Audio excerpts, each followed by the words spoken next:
What does I say? What does I say? I says it. I says it. Italy and infant. Italy and infant. Inchworm and iguana. Inchworm and iguana. I says it. I says it.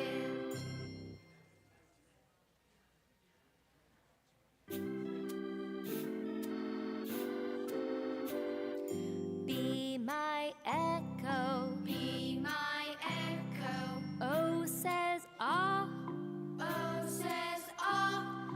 Octopus and oxen. Octopus and oxen. On and off and olives. On and off and olives. Ah, ah, ah. Ah, ah, ah.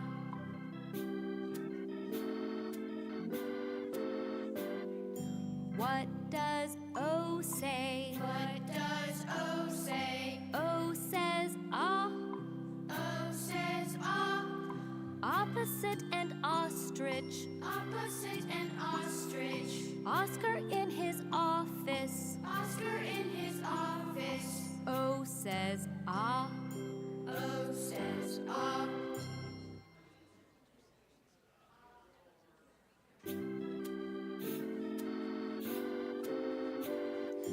Be my echo. Be my echo. U says U says ah.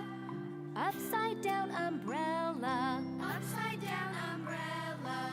Under, up, and untied. Under, up, and untied. Uh. Up.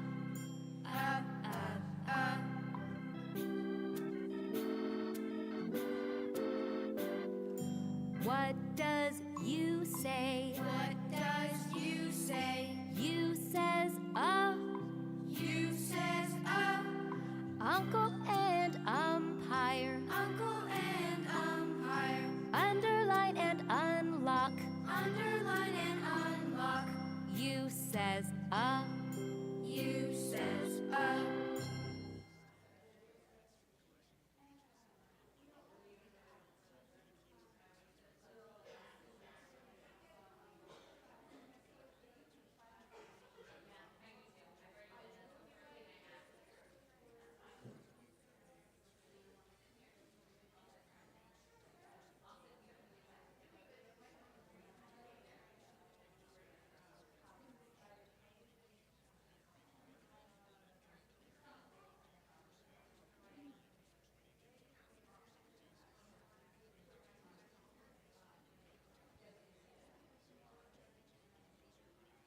Downtown Orlando. I'm Pete Paquette. Answer traffic. The Answer Forecast.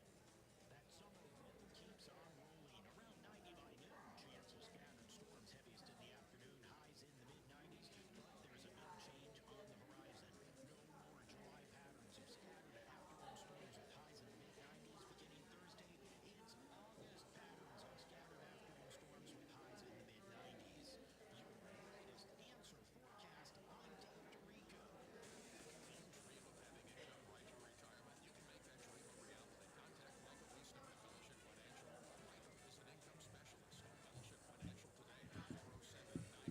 Well, good morning. It's good to see everybody here this morning. I hope you are excited for a great day together with Miss Smith talking about the preschool kindergarten material. I want to say thank you for traveling in. I know Orlando traffic is always fun to drive through, and so thank you for being here this morning. A couple announcements we want to make. First of all, restrooms. Out this side door over here, you can go out either side door. Kind of in the middle, there's a hallway that goes that direction. We are turning all the restrooms on that hallway into ladies' restrooms. Okay, so when either door out, down the hall is ladies' restrooms. If you exit this door, go across to the back building.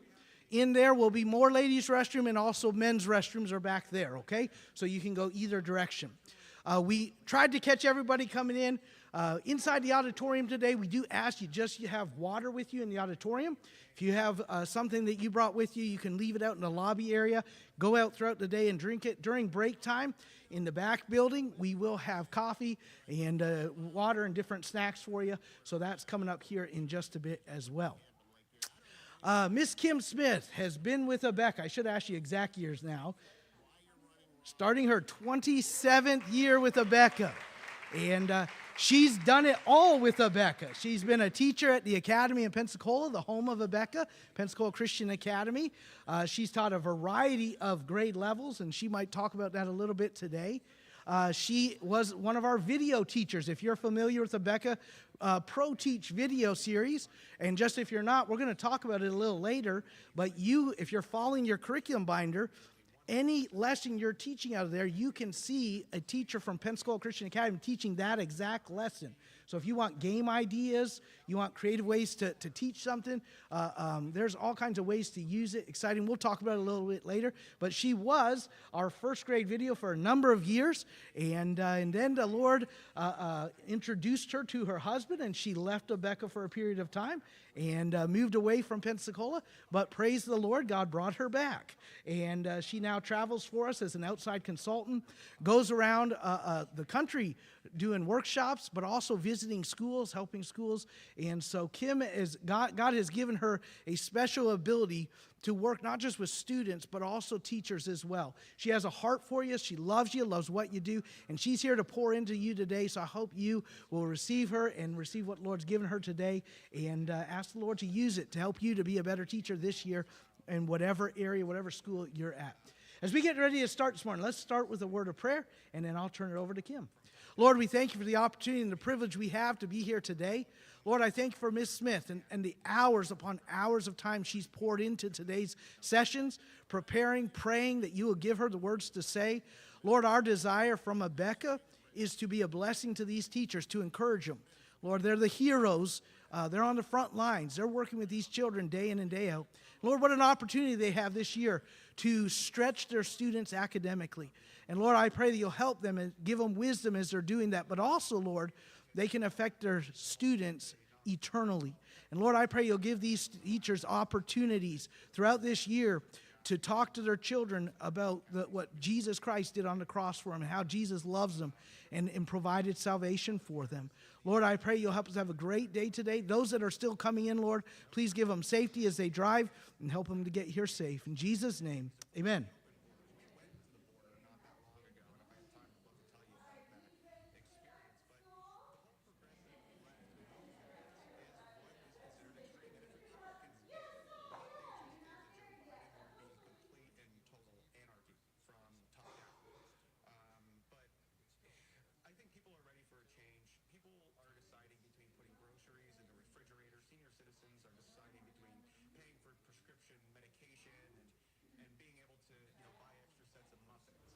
Yes, there we go. Okay, now I don't need to yell.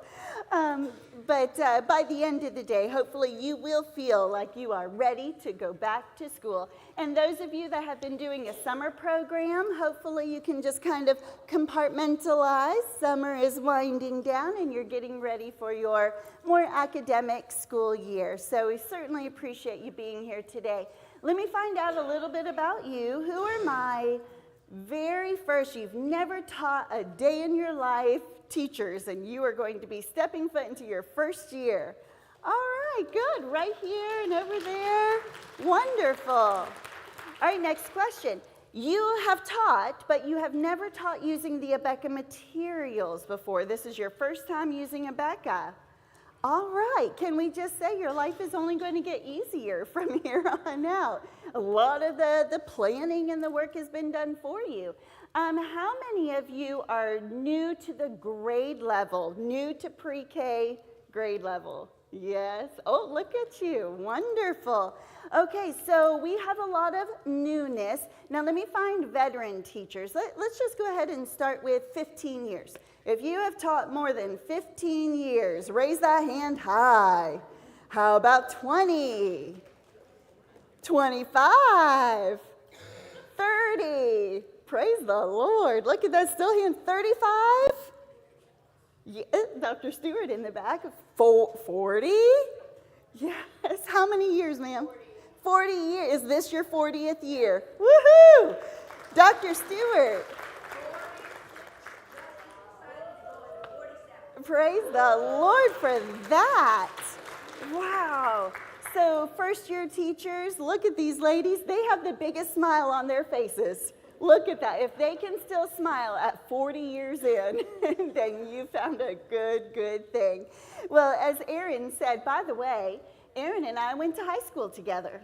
So we have known each other for a long time. His dad was my youth pastor in Northern Virginia, and then he and I both went to Pensacola Christian College, and our paths have continued to cross. So, in fact, last night, my dad sent me a message, tell Aaron hi, and he said, that's funny, my mom said to tell you hi. So, you know, it's a family affair here.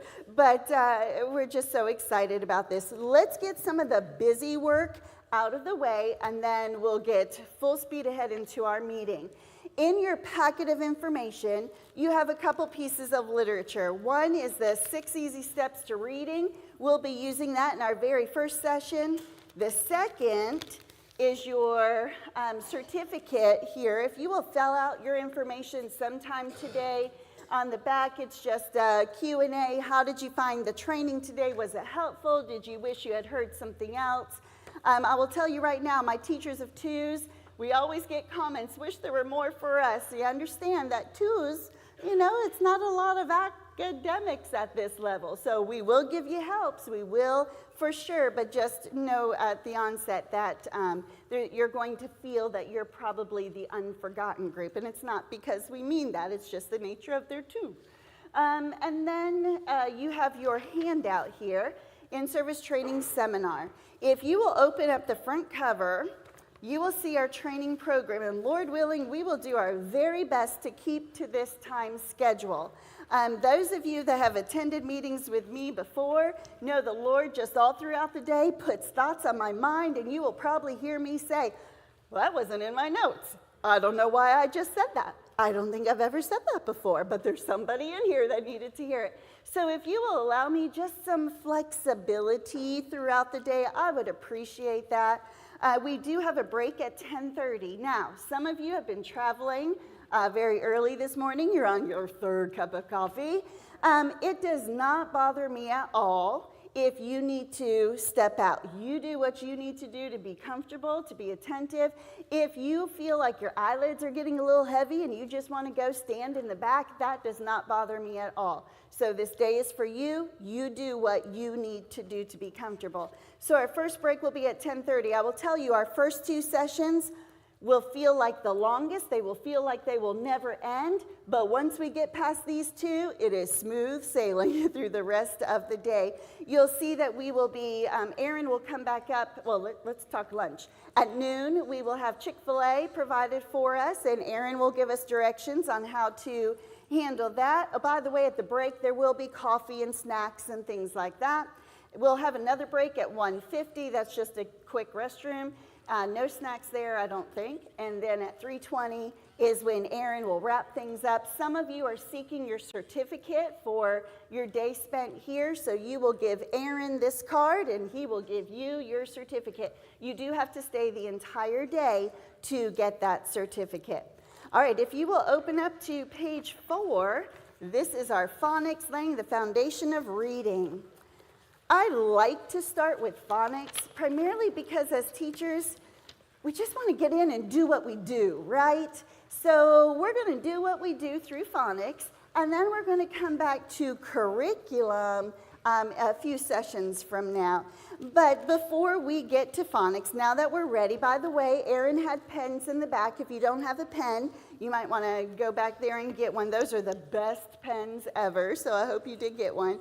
Our goal for today, or probably the theme is a better word, is to equip teachers to shape students. That's what we're here for today. Now, maybe your administrator made you be here. That's a different situation. But she made you be here, or he made you be here, because they want you equipped, right? They want you to come to a seminar with people who know this curriculum inside and out. So your prayer throughout the day is, Lord, show me what you want me to learn today. On a personal note, I was at a special education conference. My son has special needs. So I was there at a conference this summer, and I had 2 specific prayer requests. It was a 2-day conference, and I was praying, Lord, if you will answer these 2 specific prayers, then I know that my steps were ordered by you. I wanted to know I was there for a reason. This is the information I sought. This is what I prayed I would hear. And so day 1 goes, I'm like, Lord, haven't heard it yet. I'm blessed. I've enjoyed the sessions. I'm hearing good information, but you haven't answered my prayer yet. 2nd day, last session.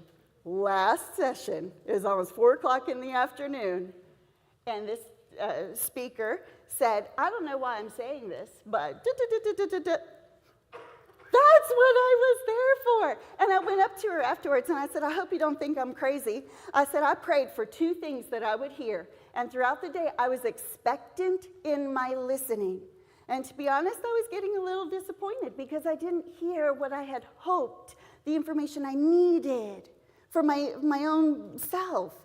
And I said, and then when you said, I don't know why I'm saying this, I said, that was for me. Those were the 2 things that I needed to hear. And she started to get all teary-eyed, and she's like, I've never had anybody say that to me. I said, you've got to have an ear of expectancy when you listen. So I say that to you. I had 2 things I wanted, and the Lord gave them to me. And I think he gave them to me, 1, because I was purposeful in my listening, and 2, because I was prayerful about it. And God loves to answer our prayers, doesn't he? It doesn't matter the size of them. It doesn't matter the content of them. He wants to give us the desires of our heart. So I say to you, for those of you that are veterans, and some of your faces I recognize, you've been in these meetings year after year after year. Do you have an expectant ear for what you will hear today? That's my prayer. You can just pray it right there in your seat. But at the end of the day, if the Lord allowed you to hear what you needed to hear, I'd love to know that. And it might be in one of those, I don't know why I'm saying it, but moments. So you just, let's be sensitive to the Lord's leading in our day today. All right, so this is our theme. And before we get to phonics, one more thought. I love to give you just a word of a scripture that kind of has been something that I've prayed about over our meeting. You know, ABeka is a Christian textbook company. We don't want to strip God out of it. We want him to be forefront. As we're teaching our students a biblical worldview, that doesn't just come from saying, oh yeah, God did this. It's not an afterthought. To have a biblical worldview comes with a level of comfort because God is real to you. You see it, you see his goodness, you read his truth, you hear his truth, and you speak it to your students throughout the day. Whether they are 2, whether they are 5, you do it to each other as colleagues. Don't you say, hey, I prayed for you. Or one of your colleagues says, hey, I've got a really tough situation. Would you pray for me? We do that for each other. So Psalm 100, very familiar passage, but to verse 5, for the Lord is good, his mercy is everlasting, and his truth endureth to all generations. Would you say the 3 blue words with me? Ready? For the Lord is good, his mercy is everlasting, and his truth endureth to all generations. Good, mercy, truth. God is the epitome of goodness, right? He is the definition of it. He is kind, he is caring, he is compassionate, he is generous. He was merciful to all who seek him. Prayerfully, those are attributes that we desire to be before our students. Can we be kind? Can we be caring? Can we be good, right? We can exhibit and exemplify God through those attributes to our students, and can I also say to their parents? Whether they're a mama bear, whether they're an absent parent, you would like to have them a little bit more involved, we still can exemplify the goodness of God. Mercy, we demonstrate mercy when we listen to the students, even when it's not convenient. Miss, if you don't take the question, they're not going to hear a word you say. And you know what? If you don't take the question, you're showing them in a roundabout way that you really don't care about what they have to say. Now, there is a time to speak. There is a time to listen. But as we are character training these students, teaching them how to interact, a level of decorum in the classroom, part of that is hearing the words of their mouth. So may I say, as the Lord extends mercy on us, can you be merciful to your students? Listen to them. Even if it had nothing to do at the moment, it was on their mind, that means it was important to them. Didn't you just show God's goodness through your caring? Well, thank you for sharing that. And you go on your way. You don't have to say anything else. You might say, I have three more students. Raise your hand, however you want to do, and you get 3 more comments, and then you move. But you have just endeared yourself to those students. They see you as somebody who cares for them and wants to hear them. Can I say it this way? Say yes when you can say yes. Anybody who knows me, and some of you have been to these, in fact, how many of you have come to this location before for one of our in-services? So you've heard me speak before. You've heard one of our other colleagues speak. So you know I'm all about routine. I am all about schedule. I am all about classroom discipline and management. But it doesn't mean I have to be rigid. Say yes when you can say yes. Even if it means switching a subject. Even if it means doing something out of order. What you are doing is right here, as you demonstrate God's goodness, they are seeing that even in that simple lesson. You're showing mercy. Truth. You're teaching the lessons of Scripture even when it's not Bible time. Have you heard of the title of this book, Don't Make Me Count to 3? The author is Ginger Plowman. You want a good book to read. It's called Don't Make Me Count to 3. It's not too expensive on Amazon. She says, I believe we are to know the Word of God and speak the Word of God so often in the presence of our children that it is done in a comfortable and conversational manner. So we're not preaching at them. It's just how we speak. We love God so much, it just flows from our mouth. Truth. So the 3 blue words, good, mercy, truth. You're going to hear that throughout our day today. Psalm 105. Now, do you know what Psalm 105 verse 1 says? Make a joyful noise throughout unto the Lord, all ye lands. By the way, just remember that when you hear me sing to you today. I cannot carry a tune. I know I can't. My husband is the choir director at our church, and I am not in that choir for a reason. So I do not pretend about it, but we got to sing. We have to sing to our students. All right, so that brings us to phonics. I hope that was a blessing to you. And if you wouldn't mind, I'm going to pray just to settle my heart, ask the Lord's blessing, and that would give you opportunity too to ask the Lord, what do you want me to get out of this day today? Father, we love you so much. Lord, first we say thank you for your goodness. Thank you for being that example to us in your goodness, in your truth, in your mercy. Lord, thank you for that. Thank you for the safety you gave to these teachers. Lord, some had a longer drive than others. We thank you for that protection. Lord, you're going to be in and through this day. I've prayed about it. I know these teachers have as well. Lord, I pray that you would reveal to them why you have them here in this day. Lord, again, we love you. Help us to just clear our mind of the to-do list that awaits our return and just to embrace the moment and just absorb what we can. Love you, Lord. In Jesus' name, amen. All right, on page number 4.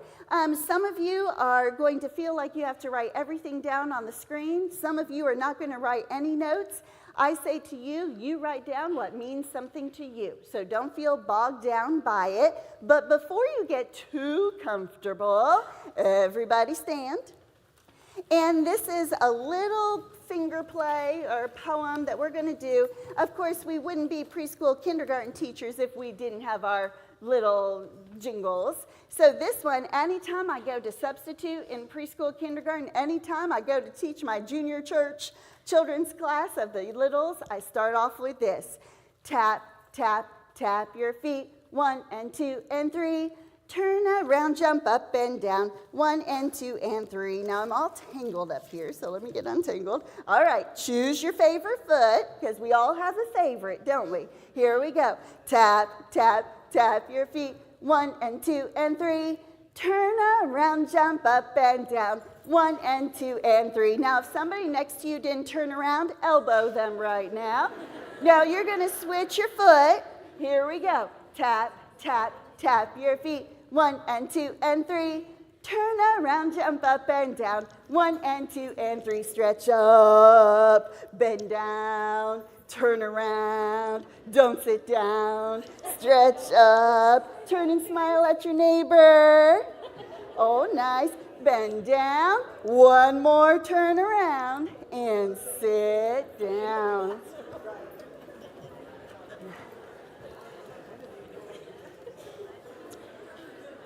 I cannot claim that song. I was watching Mickey Mouse Clubhouse when my children were toddlers, and that was from Daisy Duck. So it's amazing where we find our resources, isn't it? And as soon as I heard her say that, I got the remote, I paused it, I grabbed a piece of paper, and my son was like, "Mommy, what are you doing?" I'm like, "That's good. I'm writing it down." So, you never know where you will hear something. All right. So phonics, laying the foundation for reading. Now recognize 2-year-old teachers, you're not going to teach formal phonics. 3s, you're going to introduce in an alphabetical order the names and sounds of the letters. 4s and 5s, you will teach vowels first, and then you will teach the consonants. Now, throughout the day, I'm covering all age levels. I will do my very best to say 2s, 3s, 4s, 5s. Because though there is some overlap, there is some distinction. I recognize that some of you teach above kindergarten today that are here. We do have our elementary meeting tomorrow, so I'm really going to stick pretty close to preschool, kindergarten, for the sake of those of you that are here. All right, in your brochure, you will see 6 steps to phonics. By the way, several of you raised your hand that you are teaching a new grade level. May I say to you, some of you are pretty comfortable as a 3-year-old teacher, but school hasn't started yet, and your director, your administrator may say, "Hey, I need you to jump up to 5. I need you to jump into the 4-year-old class." You be prayerful about listening to the information because you don't know if it applies to you or not yet, so you be ready. All right, so very quickly, the 6 steps, and you see them listed there. We're going to go, and I will go through each of these steps with the visuals, but just an overview of where we're going. By the way, if you're having trouble with the screen, feel free to move. Feel free to get where you have the best attention. So number 1, we're going to learn the short vowels and their sounds, Number 2, the consonants and their sounds. It is clear, it is crisp, t, t, t, not t, t, t, etc. Number 3, we're going to blend. If you are looking at your handout, number 3 is the most important step to ABeka phonics. Can I just say terminology in ABeka phonics is different than any other phonics program out there. If you've just graduated college in an education, early childhood education, you are going to hear different terms today. It's not for confusion. The ABeka goal is to simplify. Simplify. So if you don't hear me say diphthong, if you don't hear me say schwa, if you don't hear me say phoneme and grapheme, you're not missing out. Oh yes, we have our system of teaching phonics, and all of those terms are in our detailed scope and sequence, so if you are term friendly, they are there. But in our world of teaching preschool, kindergarten children, they do not need to know the terms. So if we can all agree, you are going to hear different terms today, but the terms that I teach you are every single grade level through 2nd grade, which is when ABeka formally stops teaching phonics. So blending, consonant and a vowel, stuck together, put together, sounded together. This is called a blend. We'll go through that at the beginning of a word. Number 4, 1-vowel words. Number 5 is your long vowels, A, E, I, O, U, and the 2-vowel word rule. And number 6 is the phonics special sounds. This is for our K-5 teachers. This will really increase reading speed. So in a nutshell, this is how we teach students how to read. This is how you get to teach students how to read. By the way, if you teach 3-year-old, 2s and 3s, you will only do steps 1 and 2. You see that on the screen. If you teach 4-year-olds, you will stop at step number 5, which means when your students finish, they will be reading 1 and 2-vowel word books. They're reading at 4. That's exciting. And then if you teach 5-year-olds, you will go through step number 6. All right, that's the last of using that brochure so you could put it away.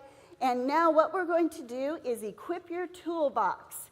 Some of you have not stepped foot into your classroom yet. Some of you are expectantly awaiting your order from ABeka. I was at a school just last week, and the administrator opened the meeting and he said, so he's got 220 students in his school. Had an accident happen. And everybody's like, oh no. He said, yeah, instead of having the books shipped to the school, 200 students, all their books were shipped to his house.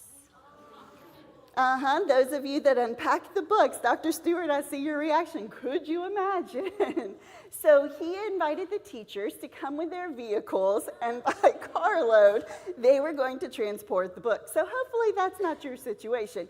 But you may walk into your classroom and you see all of these purple and white boxes full of books. And Lord willing, at the end of today, when you go to open those books, you'll say, oh, I know what that's for. I know what that's for. I know how to use that. That's the knowledge that I hope to give you today. So we'll talk about curriculum. When I talk to you about curriculum, some of you have a gray binder. Some of you have a black and purple. If you have the black and purple binder, yours is just newer. That's all. You can feel special about that because it is a lot prettier than the gray one. But this is the curriculum, your teaching pages that tell you what to teach, when to teach, and ideas of how to teach. So anytime I refer to curriculum, it is your day-by-day lesson of what you will accomplish that day. And then, of course, your teaching visuals. These are your ABeka visuals. I'll go through every single one and how to use those. Now, this table over here, if you didn't get a chance to run up and take a picture of it and you're interested, you can even do it now as I get started. But these are what I call my teaching toys. You can't teach preschool kindergarten without teaching toys, right? It's got to be colorful. It's got to be engaging. It's got to be interactive. So I've got my ABeka side, and then I don't want to say the fun side because ABeka has a lot of fun ideas, but this is where we make it happen. This is where the application, the hands-on comes in. So I'm going to be going between the two. All right, so first thing, to equip your toolbox, again, as I mentioned, your curriculum lesson plans, it does give you your preparation. So teachers, you don't even need to worry about, what do I have to use to get ready for this lesson? It's listed for you. And can I tell you a secret? On your curriculum, in that preparation section, the visuals are listed in order that you will use them. So at the end of the day, when you're getting ready for the next day, you just follow that order and you'll already be a step ahead of being in order. Your procedure, that gives you three things. Every single day there will be some form of warm-up and review. We just tapped our toes to get our minds back engaged, right? You do a warm-up before you do a workout. You can't afford to skip that warm-up before your workout, right? It's not good for your body. Well, neither is it good for the students to not have that warm-up into the lesson. If you want active attention in the instruction portion, you've got to warm up their minds and their bodies. And then, just a side note, anything that's in bold print in the ABeka curriculum is suggested wording of what to say. Now, this is important because when you teach rules, I just gave you that brochure of the 6 steps. There is a one-vowel word rule. When there is one vowel, it says it's short sound. We mark it with a smile. Every single one of you, you represent classrooms all across Florida, and you're going to be saying the same thing. And if you're in K4, you say it. If you're K5, you say it. If you're the first grade teacher, if you're the second grade teacher. There has to be continuity from grade level to grade level. So if it's in bold and it's a rule, I would strongly suggest that you say it the way that it is written. And then, of course, there's application. Can I just say this now? ABeka has beautiful workbooks. They are colorful. They are age appropriate. The students actually enjoy doing them, but they are not the meat of your lesson. You don't ever teach a concept from the workbook page. The workbook is not the teacher. Can I say it's kind of the ornament on a Christmas tree? It's a little bit of an afterthought, purposeful afterthought. It is that application. Can they take what they heard you say orally communicate to their hand, and now follow that direction step by step. But none of you in this room is going to say, okay, take out this worksheet, and I just happened to pull writing. All right, take out the worksheet, trace it, write it, get busy. You didn't teach anything. You have to teach. You have to demonstrate. You are going to hear me say these 3 words throughout the entire day. Some of you may even want to tally how many times I say it. You have got to be a show, tell, and do teacher. I show the concept. I tell them everything about it using my visuals, and then we get to do it. But guess what? We do it before the worksheet. What are those 3 words? What kind of teacher will you be? A show, tell, and do teacher. Doesn't sound confident. Let me hear you again. What kind of teacher? A show, tell, and do teacher. See, if you're keeping tallies, I've already said it, what, 3 times? Show, tell, and do. There you go. There's your 4th one. All right, your phonics toolbox. Every one of these visuals you will be using. Some of you have digital equipment, smart boards in your classroom. So most of these are available digitally if that is your situation. By the way, if we have a product that is not available as a digital teaching aid yet, but your school owns the product, then you have permission to take a picture of it and turn it into that digital item. So that didn't used to be the case. There were some copyright issues, but under new leadership, he's made the decision for us to be able to say, hey, if you own it, you have freedom to do whatever you want to create the digital image. By the way, we are working backwards. As we're producing new materials, every grade level is getting digital teaching slides and aids. But as we have time, we're also working backwards to the age levels that don't have it. So just be on the lookout. Keep watching the news with ABeka. All right, so here's step number 1 of your 6 steps. If you're going to take notes, we're just at the top of your handout there. When you begin to teach phonics, you've got to do it wholeheartedly. This is so exciting. My 4-year-old teachers, you're going to spend 6 days on the letter E, and you're going to love it, and it's going to be the best letter ever.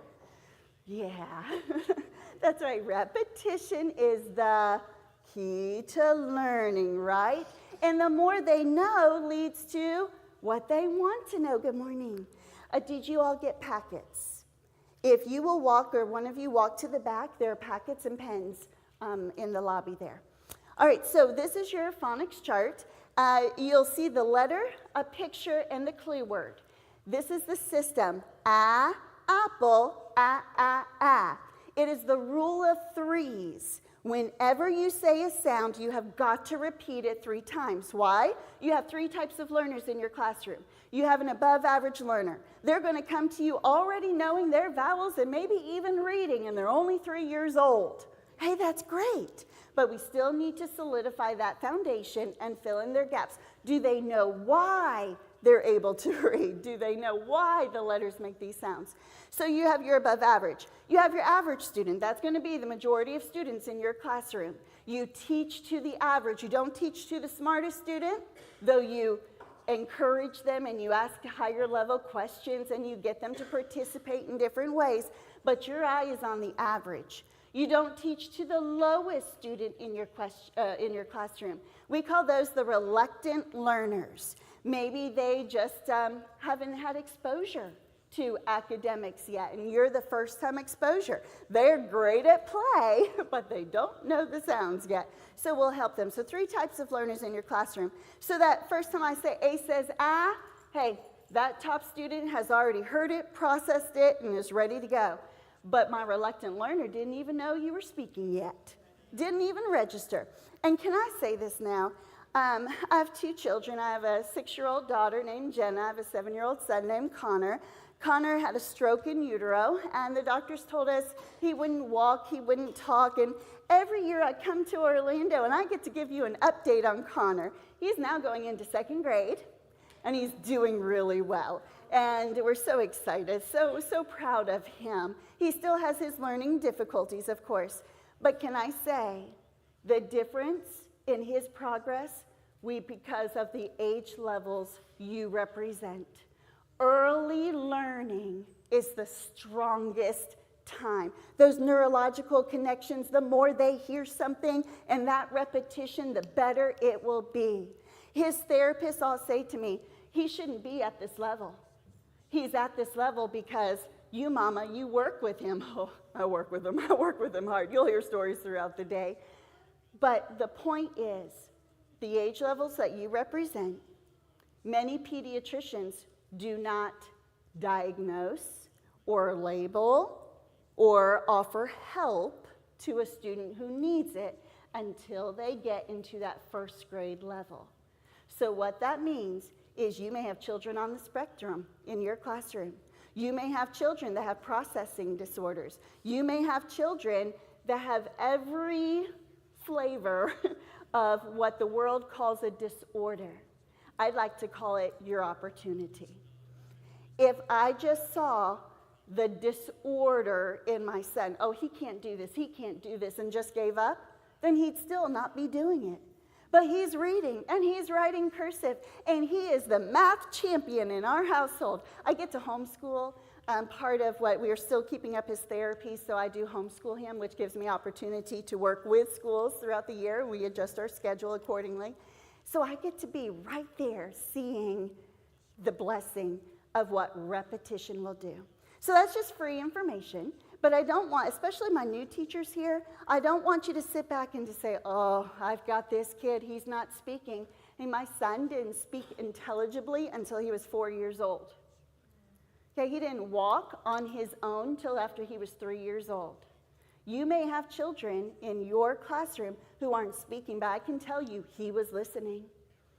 That there was nothing wrong with that mind. His brain just hadn't kicked in on how to use his tongue yet. So don't diminish the value of working with the children that God has providentially placed in your care.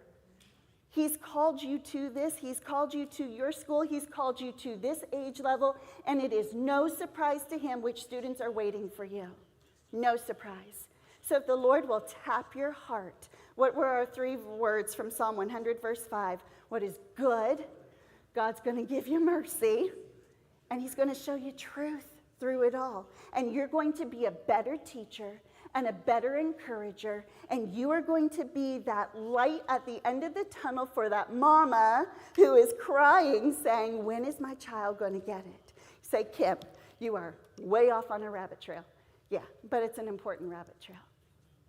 It means it's my heart, absolutely my heart. God allows things to come into our lives. We don't know why, but for the last 7 years, that's been how God has changed my heart toward education and looking at the faces of the students, right? We see the outside, but God sees the inside. And that's what you get to tap into. So excited. Doesn't that make you want to see who's on your class roster if you don't even know? Like, God, what do you have for me this year? All right, so back to the power of 3s. Apple, you say it? Apple, What did your mouth have to do? It had to go big. It had to go wide. You're going to overemphasize the sound. Elephant. Now, you're going to see a teacher on one of our video clips who sticks out her tongue like this. Elephant. At the first time, I've never seen a teacher do that before. But I will tell you, it works. When a student has trouble distinguishing between an E and an I, it pulls down your jaw. It wrinkles your nose. Try it. Sound for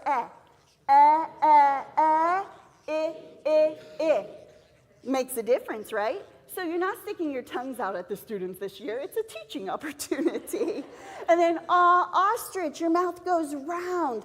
Umbrella. Now, I like to do umbrella 2 ways. Like a football going through the end zone, or this is their favorite, where they get to hit their belly. So it both accomplishes that same sound. So you've got 5 vowels. What are the sounds? Based on your curriculum, it will tell you how many days to spend on each of those letters. You'll notice the front side, the sounds are in order. The back side, the sounds are mixed up. If I said to a student, what is the name of the letter, and I point to the first one, they would say, A. What does it sound? A. What is its picture clue word? Apple. Name, sound, picture. If you're taking notes, those are the ways that you're going to be able to review with the students. What is the name of the letter? What is the sound of the letter? What does it say? And you point to your ear. And then what is the picture clue word? Name, sound, picture. Now on ABeka.com, under our resources, we have so many fun songs and charts and things that are divided by age level. These are all free. So you'll see ABeka.com resources downloads. This first one is a song that will teach it. It's going to start off slower, and then through our videos, you're going to see how the teacher picks up the speed.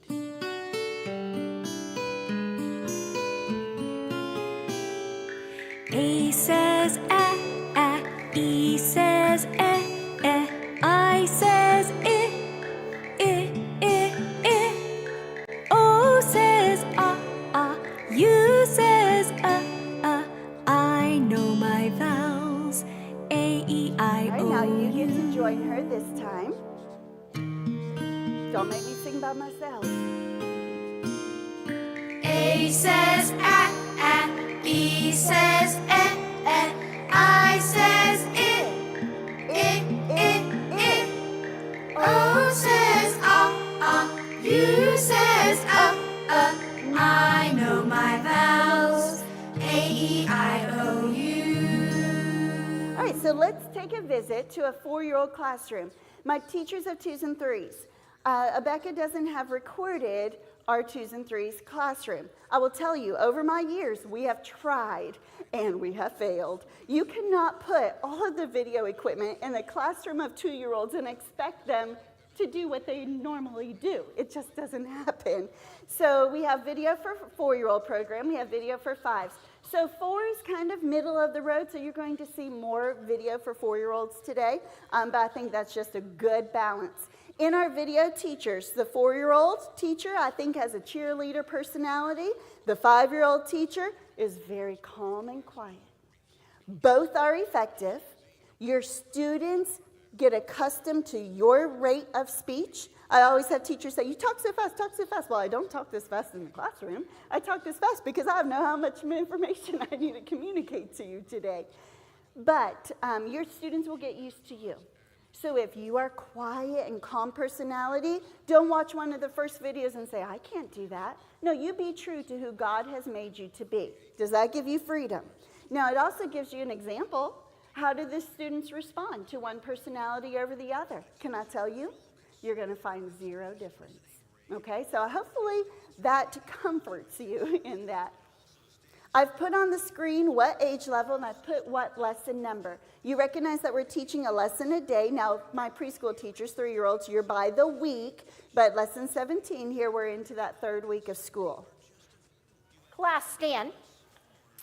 Let's say these together. Is the volume Begin. good? Apple, inchworm, ostrich, umbrella, Let's sing about it. Get out your vowels and let's now sing you about know it. the song. A You can says E says I says You're not singing. O says U says Now I say my vowels. A, E, I, O, U. Great job. Now, I'm going to turn this chart around, but that means we have to shake the tree and get the apples out. So stand up, shake that tree. Here we go. Way up high in the apple tree, 2 little apples smiled at me. I shook that tree as hard as I could. Down came the apples. They were good. Great job. Now don't sit down. Let's do it together. Do you think we could do this chart even though it's all mixed up? Let's try it. Begin. Inchworm, umbrella, elephant, apple, ostrich, Ooh. Good job. Sit down. Okay, a couple things I hope you absorb from the videos. Feel free to take pictures of anything that you see today. Feel free to record some of the songs. You have our permission and our blessing to do that. Did you notice how there were decorations around that chart? Okay, your students are staring at this chalkboard all day. If you just have a static chart, it works. But just to make it like it's in an apple tree, how much better is that? By the way, are you familiar with this book? My veterans should be. Fun Poems and Finger Plays. My new teachers, you're going to start seeing this book. Where did she come up with that poem, way up high in the apple tree? It's in the A section of this book right here, way up high in the apple tree. So you are going to, as you learn the materials, the curriculum, unfortunately, is not going to point to use that poem. But once you start flipping through this book and you get familiar, you can make a note to yourself to add it to that. So she told a little story. She didn't let there be dead time just in her switching the chart. What happens when your back is turned to the students? They start doing crazy things, even in the moments of just switching a chart. But because she engaged them with a poem and a finger play with that, she had their attention and she was able to continue right on. So I think that's a good start for us in doing that sound. Well, now let's pause for a moment, and everything is better with puppets. Amber Lamb has come to school today. Amber Lamb is the mascot of the ABeka preschool program. We'll see Button Bear later on in numbers today. But Amber loves to teach students how to say their sounds. Now, there are felt letters that go. This is capital A. This is little a. You can put things in her pockets and you can surprise the students. We'll see pictures of that. But Amber, do you notice up on the screen? She doesn't like to come just in her pretty pink dress to school. She likes to dress up. So some of you veterans may like to take the opportunity to invest in some clothes. Now, this teacher has made all of these out of felt.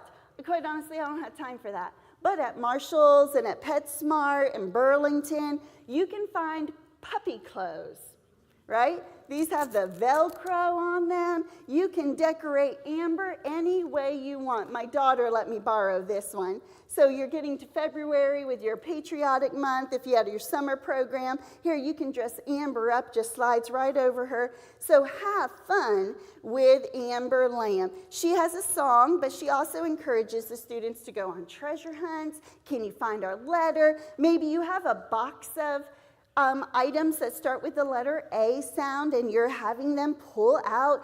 Oh, and by the way, Amber looks like she's sleeping when I put her flat. If you simply take a flower vase, now you can get a plastic one, and put her on top of the flower vase, now Amber can keep her eyes on the students. And Amber says, I like the way your eyes are on me. Would you come into my letterbox and pull out our next? I like the way your ears are listening. I like the way you have a smile on your face. So now Amber can come. What's that, Amber? Oh, you think the teachers are working hard? She thinks you're working hard. See, my group tomorrow at elementary are not even going to understand what we do. So that's okay. We can be true to ourselves and we can talk to puppets and we can have fun with that. All right, so Amber Lamb, but the point is, you're not just going to say, our new letter for today is, no, you tell it as a story. Use the element of surprise. You use different stuffed animals. Oh, I love apples so much. What do you hear at the beginning of apple? Ah, ah, ah. Well, guess what? Amber loves to eat apples. You're going to have apple slices for your snack today, and this little guy's going to help us teach us our new sound. It's a story. Everything you do kind of weaves together as that story. All right, now this song is another free download on ABeka.com. Amber Lamb has come to school, come to school, come to school. Amber Lamb has come to school to teach us how to read. Amber Lamb has come to school, come to school, come to school. Amber Lamb has come to school to teach us how to read. Kind of catchy.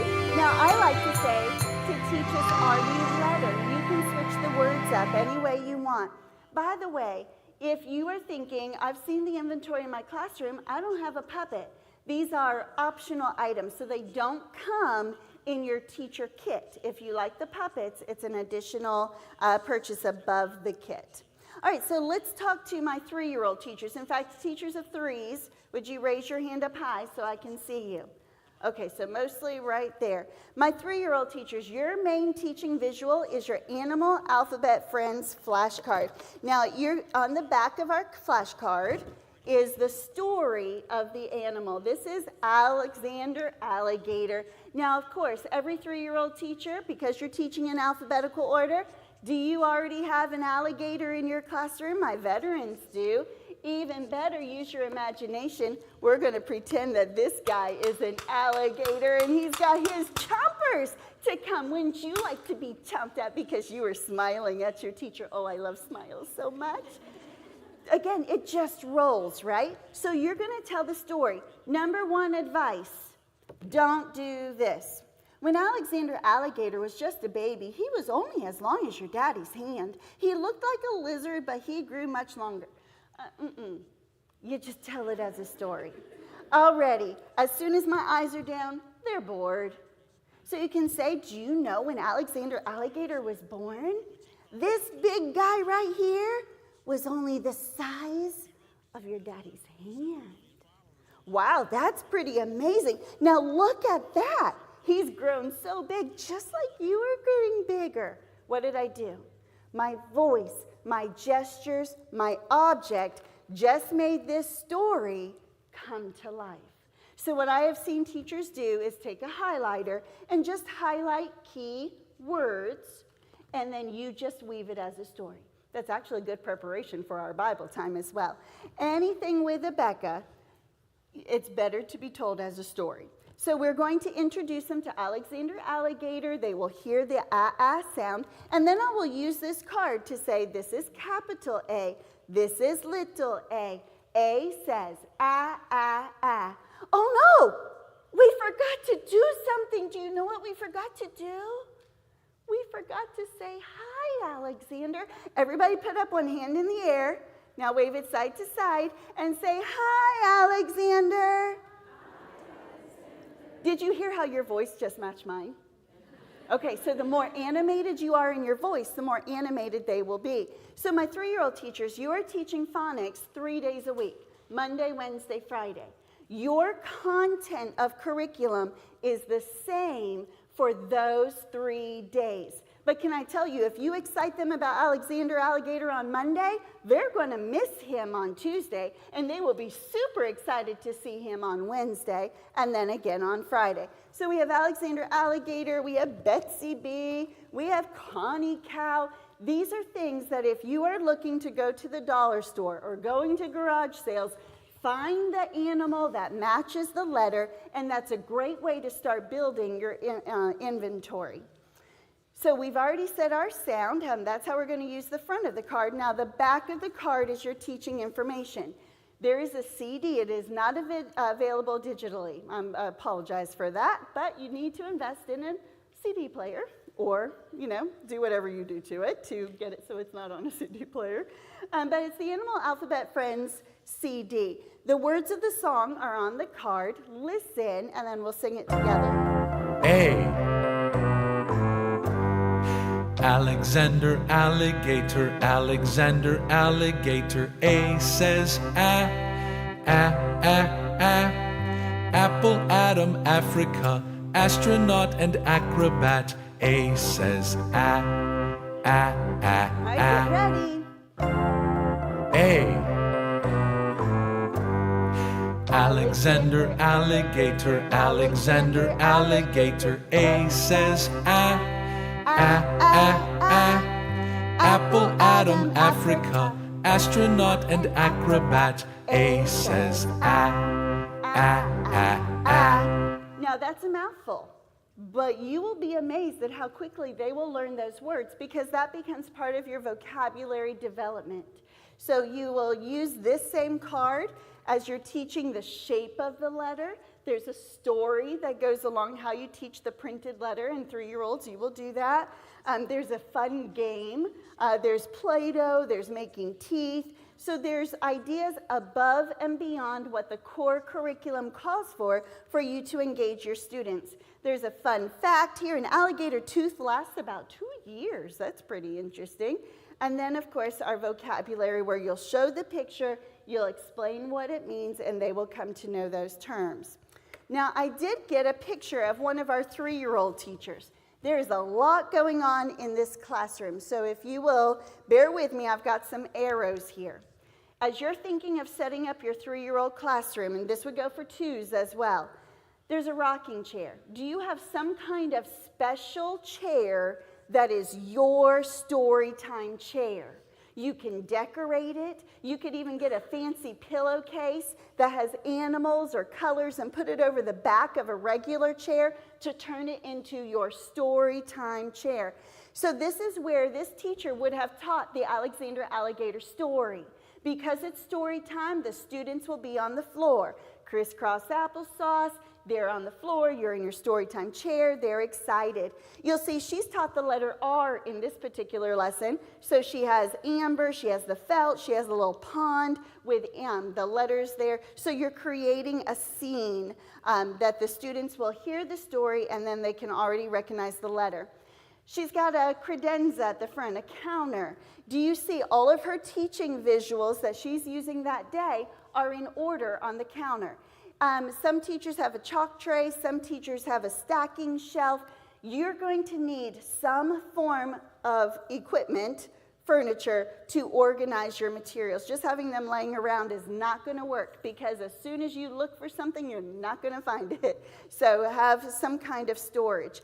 Make sure you're holding the visual in your hand. Even when I had my Alexander Alligator, what did I use? I pointed with my finger. I'm directing their eyes, their attention there. She's using her board. Notice how large the letters are. They're huge. She's over-exaggerated the form. Why? Because he's capital R and he's just little r. By the way, if you're curious, in the ABeka curriculum through K5, we refer to letters as capital and little.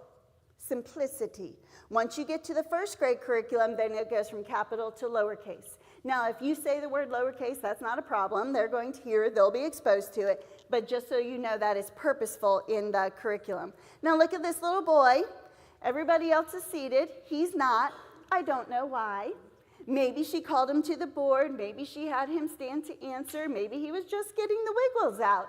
But we go with the flow, don't we? Now, oh, by the way, she read the story on the rug, but here's a key thought. If it is an academic teaching time, phonics is academic, that story is actually read during language development. There's a schedule in your curriculum. If it's a story time, you're on the floor. If it's academic, have them in their chairs, even at 3 years old. You will get to have them standing, turning, come to the board. It's a lot easier to create an academic atmosphere. And by the way, your school using ABeka is an academic early learning center. It's not a daycare, right? So if your emphasis is on producing students with high academics, then my recommendation is during teaching times, have them in their chair. All right, now we got to pick up the speed as I'm watching my clock up here. The next item that you are going to use is your letter picture flashcards. My 3s, 4s, and 5-year-old teachers use these. This is teaching the letter shape, the formation. This is capital I. He's a tall man with a hat and shoes. Your curriculum will give you some ideas about how to describe the letter. Little I, he's just a little man with a dot. And so that dot is really important. So capital I, little I. By the way, they're called letter picture because they have pictures on the back. What is this a picture of? A pig. Do you hear it in pig? Pig? Yeah, you're nodding your head. I like that. That's thinking in your brain. What did I just do? If you were thinking in your brain, you caught this. Pig. In the ABeka curriculum, we are not going to sound letters out as p, I, g, because that is the opposite of how we will teach them how to read. Okay? So remember when I told you in those 6 steps, step number 3 was the most important with blending? What I just did was prepare their ear for blending. Curriculum is not going to tell you this. This is teacher experience. So hear it, hear it, hear it. What is this a picture of? A chick. Say it. A chick. Some people say a hen. That's why I wanted to say chick. Do you hear it in chick? Chick? So I took that beginning sound with the vowel, separated it from the ending. That's actually raising their level of thinking, okay? So you want to challenge your students. That's a fun way to do that. Moving on. Oh, let's see a quick video clip. This is our 5-year-old teacher, Mrs. Turner. Lesson Can you 7. tell me their name? Little U. Capital U. That is great. Little I. Capital I. Now, capital I is a tall man, little. Little shoes. Oh, let's see. This is, it is the little U, and it is a little smile, or it's even a little cup. You can pretend to take a drink from a little cup. Good, put your drinks down. Oh, do you know, that might have been some tea. If you like tea, give me a smile. I'm gonna show you these cards, and you tell me what it says 3 times. So if you saw Power this, of you would threes. say, Do you think you can do it? I think you can. Students watching, I'm sure you can do it. That Join her. was great. Way to go, friends. Fantastic. Now let's say our sentence. Will you help me? Let's say this sentence. You says as in umbrella. You says umbrella. Umbrella. Good, you are watching. What about your I sentence? Please stand and let's say our I sentence. Begin. I says it as an inchworm. I says it. Let's say it like a cowboy. I says it as an inchworm. I says it. Yeah! Be seated. Oh, I like the hard work that I've seen from our friend. All right. If you are teaching the umbrella, you better invest in an umbrella, right? Oh, did you see what just fell out? They were raindrops. Now, I'll have to pick these up later, but what you would do is you would create a story, and you would say to the students, umbrella, oh, I have an umbrella in here today, and if I had Amber Lamb doesn't want to get wet, and I would open my umbrella, and all those raindrops would fall, and that's your teaching opportunity of don't get out of your seat until I call you, but because you stayed in your seat, would you come and get a raindrop? And you would tell me, what is the name of the letter? E. What does it say? And then my 5-year-old teachers, what is its sentence? E says as an elephant. E says I just got 3 different types of review out of this one little raindrop, and I just captured their attention. Inchworm, my Dollar Tree is fantastic with great coordinating little toys that go along with it. You want to get some of your shyer students involved?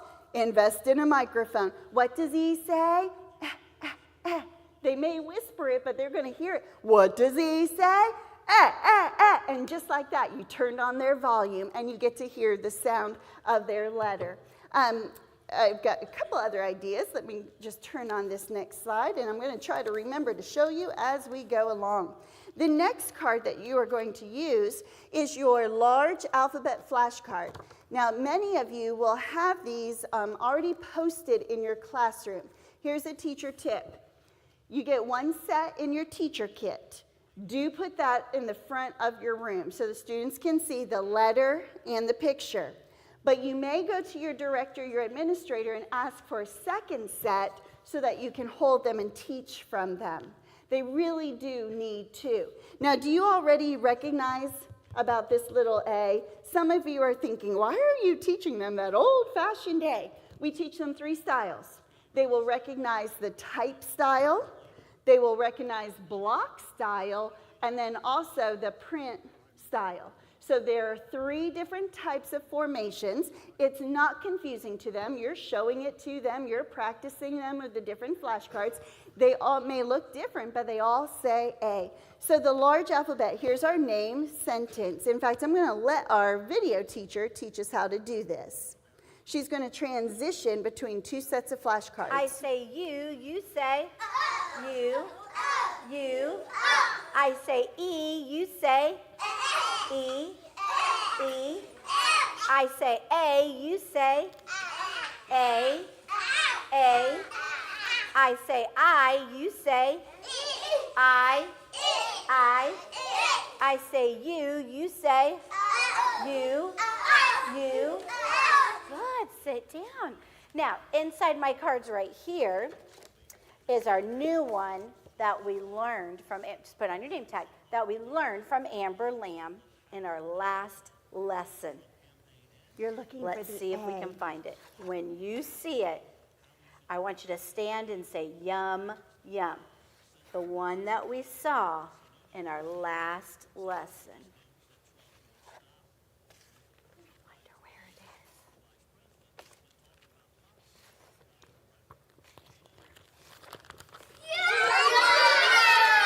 is. Boys and girls watching, did you do that fast? Class, stand. Let's do it together. Capital A, little A. Stop. Remember, little a, we were not going to do what? We're not going down like this because we don't need to. The only letter you need to go down on is little I. Show me little I. That's the only one. All the other little letters, they do their own thing. So we don't have to go down little. We just stand still. Here we go. Capital A, little A. A says as an apple. A says ah. Great job. Sit down. Okay, so how did she know what to say? It's in bold in your curriculum lesson plan. So 2 types of flashcards you will use. Now, before we get to our consonants, Amber has a little purse. Now, Amber has miniature cards of the teacher cards, and your curriculum will call for you to send those home after you have taught the large letter. So Amber, in mine, I would do special delivery it, and they would get to come and get the letter out of Amber Lamb's purse. Do you know that we have ABeka Digital? ABeka Digital clip art. So any item or illustration that's on any of our visuals, I'm attached here and I just forgot that, that's on any of our visuals is available on abeka.com. Now it's 99 cents per image. So if you wanted a picture, but once you have it, it's yours, and your school can even get it for you, and then they have it in their dashboard. But here is a picture of inchworm. So if you want to do a bulletin board picture with Inchy Inchworm, or you can print it black and white, and then you have a color sheet for them. So that's a fun thing. But I also would invest in some yarn. As you're teaching inchworm, did you know that Inchy likes to rest on their shoulders? And as you find students who are sitting so attentive, just put little Inchy Inchworm on the shoulder, and you see how long he can stay. Now, if it becomes a toy, it just goes on their name tag. Here's Mercy. They don't lose it the whole day. If they need to learn a lesson, it rests on the name tag, and then they have opportunity to get it back. Give them hope that they don't lose it all the day. So remember God's mercy on that. All right, that was all step number 1. And I have 2 minutes left in this session. I told you, give me mercy on my time. All right. Number 2, 6 steps of teaching phonics is the consonants. I've already mentioned to you, have that clear, crisp sound. You'll recognize that these letters are not in alphabetical order, and that's on purpose. They are listed in the order that you will teach them. They are taught in the most commonly used sounds, most familiar to the more difficult. So you will teach table, lamp, bell, and you can come up with different motions. Point things out that their throat, their voice does. When you say the sound for S, it's quiet. Try it. But now turn your voice on and make the sound for Z. Zzz. So it sounds similarly, but one is loud. What about the sound for H?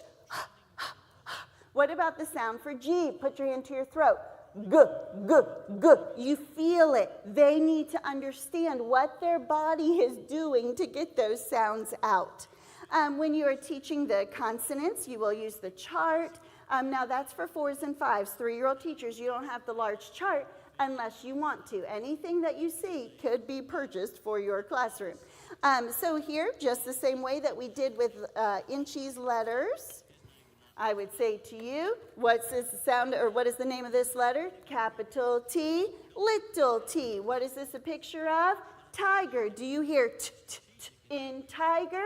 Where do you hear it? At the beginning, middle, or end? So you are guiding their thinking through that. You'll use both the letter picture and the large alphabet flashcards to teach these sounds.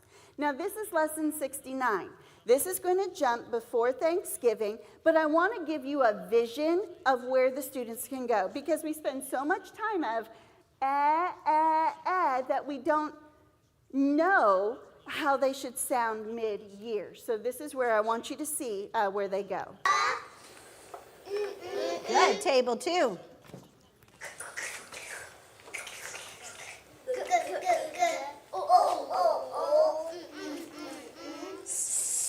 Whoa, you are getting good at this. All the girls come line up right here. Let's have a contest. Nice, girls watching you play with the girls. All the boys come line up right here. Nice job. All right, let's see. Are you ready? Wait for me to say go.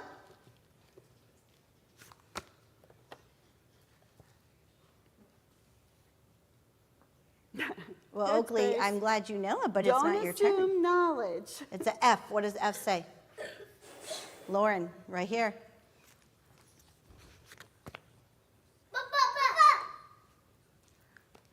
Don't lick your flashcards. That's just gross. Oh, that was a tie. Okay, so I purposely showed you that clip because I don't want you to assume knowledge mid-year.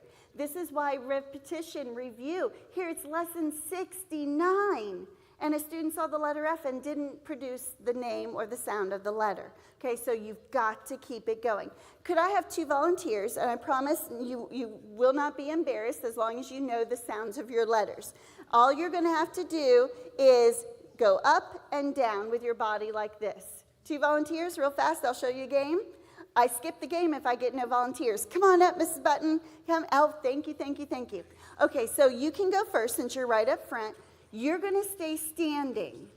If you can say the sounds, if you get 3 of them in an order, then you are safe. So what happens is you, Mrs. Button, are going to come right here, and you're just going to kind of bend down like this. Okay, so you're facing her. No, face each other. That's fine. There you go. So, yep, perfect. Okay, so you're just going to bend down like this. Here we go. I want just the sound. Now, she said it 2, 2, and 1. What do I want? Power of 3s. But she did say the sounds correctly. So now you go down. You stand up. It's like an old-fashioned seesaw. Sound? Whoa, now you go down. You come up.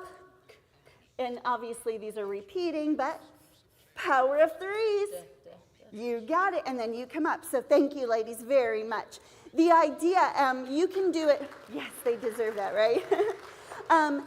You can have them do 2 rounds. You can make it a goal. I will tell you, somebody will eventually fall off the seesaw because they said the sound incorrectly. That's okay, but that's the game called Seesaw, and the students really do enjoy that. My 3-year-old teachers, this is basically where you end. So if you have flashcards around the room, invest in fancy pointers.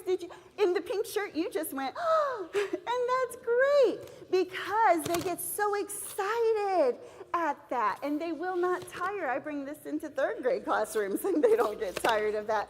So look for fun pointers. Dollar store, bubble, because if you come up, they can feel the air on them. So they like to come up, get the air, and then find the letter that says the sound. Dollar Tree. These are plastic little squares. Ever since COVID, my Dollar Tree has really beefed up their academic section. So you find, you say the name of a letter, you say the sound, and they have to find it on that chart. This one are just foam wands. The red is the girls, the green are the boys. So this way I'm going to train their eyes to watch. So if I'm practicing my chart, who's practicing right now? Just the girls. And then guess what? I'm going to flip it as I go down the chart, but I'm not going to say boys. I'm going to train them to watch. So that's a really good way. It's just taped together, but it gets their attention up on the front and onto you. All right, the most important step, step number 3, is that blending. Would you read what's in the box together with me, please? A blend is a consonant and vowel put together and sounded together. This is called a blend. Got a little tongue-tied there. So it's a consonant. You will have taught that term. You don't just say, let's practice these letters. You call them what they are.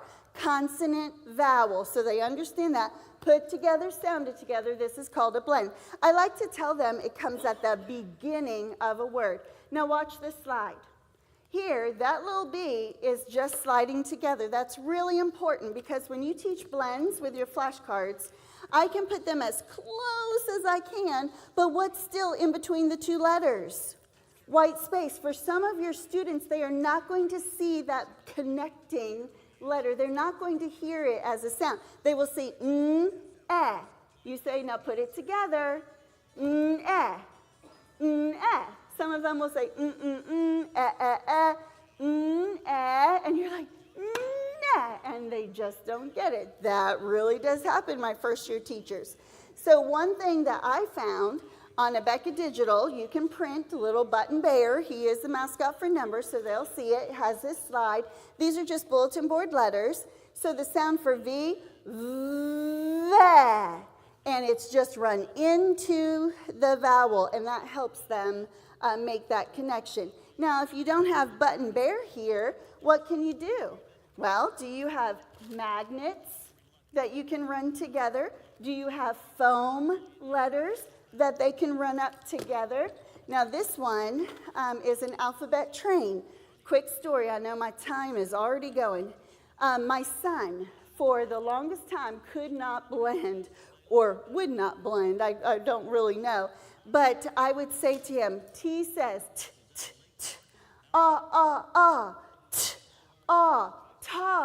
And he just didn't get it, just didn't get it. I remember calling my mom, who was a kindergarten teacher for over 30 years. I'm like, Mom, he's not blend. I'm like, I teach teachers how to blend. I know how to teach blending, and he's not getting it. She's like, just be patient, just be patient.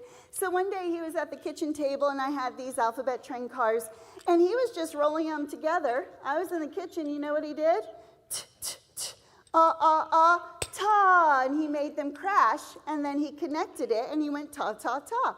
I'm like, you blend. You just made a blend. And I started crying. He's like, Mommy, what's wrong? I'm like, happy tears, you blended. Why? And this is what teachers forget to tell their students. Why do we blend? Because the faster they read a blend, they can read words. Now be ready to be impressed. If you teach word families, for example, AT, cat, hat, mat, sat, fat, etc., it's a rhyme, it's in a word family, focusing at the end of a word. But how do we teach students how to read? From the left to the right. So why would we teach them to focus at the end of the word and then have to come back to the beginning? So there's been studies done. Students who learn to read for word families have a vocabulary of about 1,500 words. Counter that to those who are taught how to blend, 24,000 words. Why? Because you've given them the tool. Now I have tall. Give me words. Tob, Todd, Toff, Tog. You can go all the way through the alphabet. They're nonsense words until you get to one that makes sense, but what's the point? I know how to read before I've even been taught how to read. That's why this is the secret. This is why it blows the minds of students when we get to the one vowel word, because they say, I already know how to blend. So tell your students, You're learning how to blend so that you can be fast readers. Let them get excited about that. So the process, can you think of a word that starts with bug, button. Use it in a sentence. I have a red button on my shirt, button. So it's going all the way through. Now I'll tell you another secret. You've got to put music in their ear for repetition. So on ABeka.com, here's our blend ladder. We're going to teach it in order and then out of order. Listen and then join me.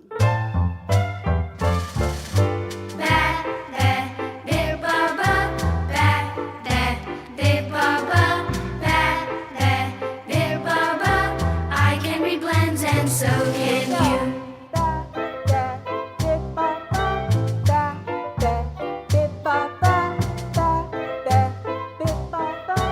I can read blends and so can you. So you have a student who cannot remember the blend. You can just start humming that song and guess what?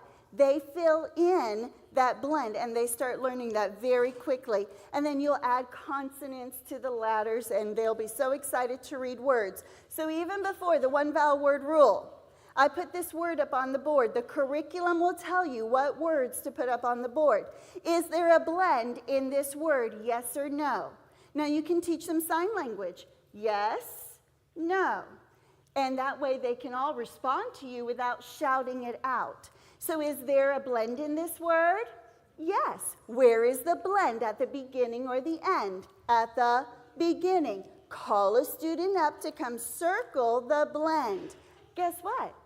With that blend, you could probably read this word. Let's try it. Bit. You just read a word. Get them excited. Now, there are digital blend ladders. Our representative, Aaron, will be doing a quick session right after lunch on how you can incorporate some of this digital into your classroom. All right, so let's practice our blends. You'll see it's lesson 69. As we're moving through the year, 4 and 5-year-old teachers have blend cards. The smile is the short sound. The stick is when you get to the names of the vowels. Watch how I'm flipping my flashcards. Together, ma, ma, ma. So you're saying it with me. Me, me, me. Me, me, me. Ma, ma, ma. Do you notice I'm pulling my flashcard from back to front? My eyes have never left you.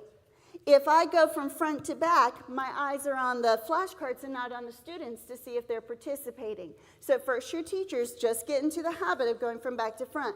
I also have a cheat sheet. Then I can see what's on the flashcard on the front there. So then we'll do it in order. Then I'll say, now for the mix-up. This side of the room, power of threes. Ma, ma, ma, middle.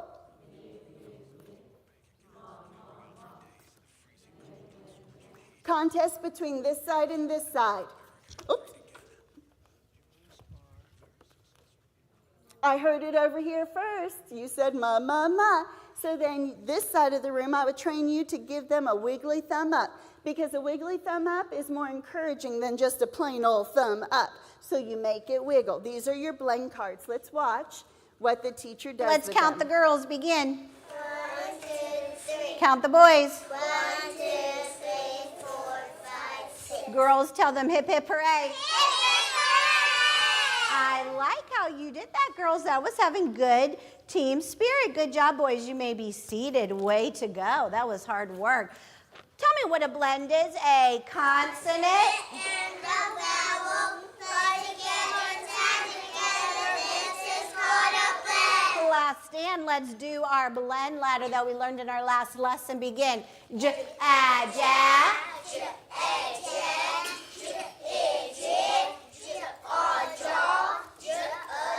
Oh, that was too easy. I'm going to shake it up. I'm going to shake it up and mix it all around. And we're going to do it another way. Let's see if you can do it now that it's all mixed up. Say it the fast way. J. You can do it. You're getting too smart. Pat yourself on the back. Let's see if I point to it. Oh, let's try to say it together. You're way too smart. You may be seated. Whoa, Nellie, that was amazing. Let's see if we can do blends this way. Are you ready? Cyrus. Whoa. Bethany. 10. He's getting too smart for me. Carter. 10. Yes. Boys watching. Dad. Yes. Mila. Oh, nah. Look at it. It's a G. Good. Okay, a couple other ideas. So you saw how the whole class did the blend ladder, and then she got to the individual. That's your goal as well.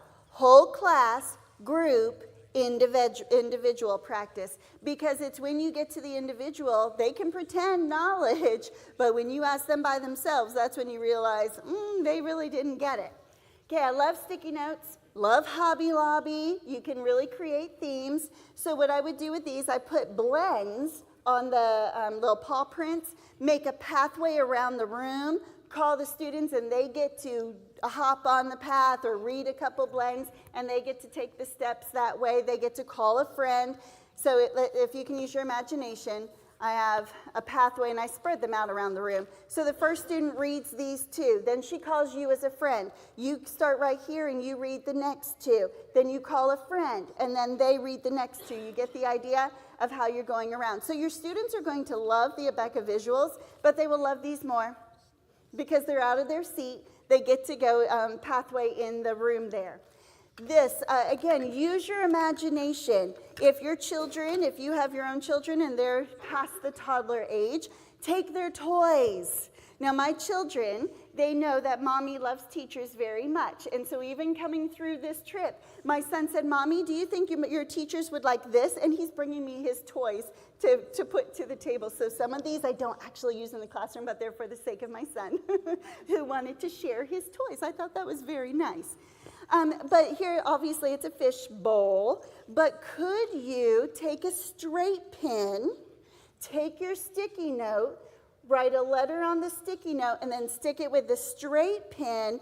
And here you have a couple fish, and they get to look through the fish bowl and tell you what letter it is.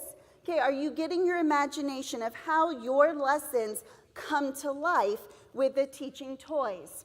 Another example, placemats at Walmart, Dollar Tree, etc. So my son could tell you the sounds of the letters when they were in order. No, he could go through and tell you every single one.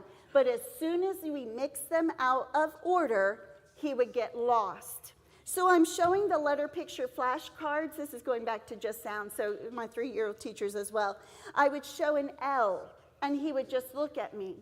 I had this was his placemat. I said, find the letter L. He would put his finger on it. I said, what does L say? O. We did this solid for maybe 2 to 3 weeks where I would show the letter, have him find it, say the sound, and then I didn't need the placemat anymore. So what I say to you is if there can be an accommodation made, don't just show a flashcard, a student doesn't answer, go to the next student. Give them a tool. Have them find the letter in the alphabet strip. Because so quick, if a student doesn't say it, we just go to the next one. And we've got to make sure that as an individual, they are being accountable for that knowledge. Oh, by the way, these little scoops, I put magnetic letters in a bowl of rice, and I let them come and scoop out the letters, consonants and vowels. So they show the letter, we make blends, but they get to come and scoop, and we put the letters on a cookie tray, so the rice gets on the cookie tray and not on the carpet. Again, these ideas, everything that I've showed you right here is not in the ABeka curriculum. This is your personality. These are your ideas for wisdom. This is, you're going to see more ideas on the video, but I want to give you freedom to take what is in that binder and make it unique to your classroom. We represent dozens of schools here, all of us teaching the same thing, but in a different personality, and that is okay. Moving on. Oh, for my veteran teachers, This is how we really step it Nice up. sit down. Let's see. I say T, you say T, T. I say O, you say O, O.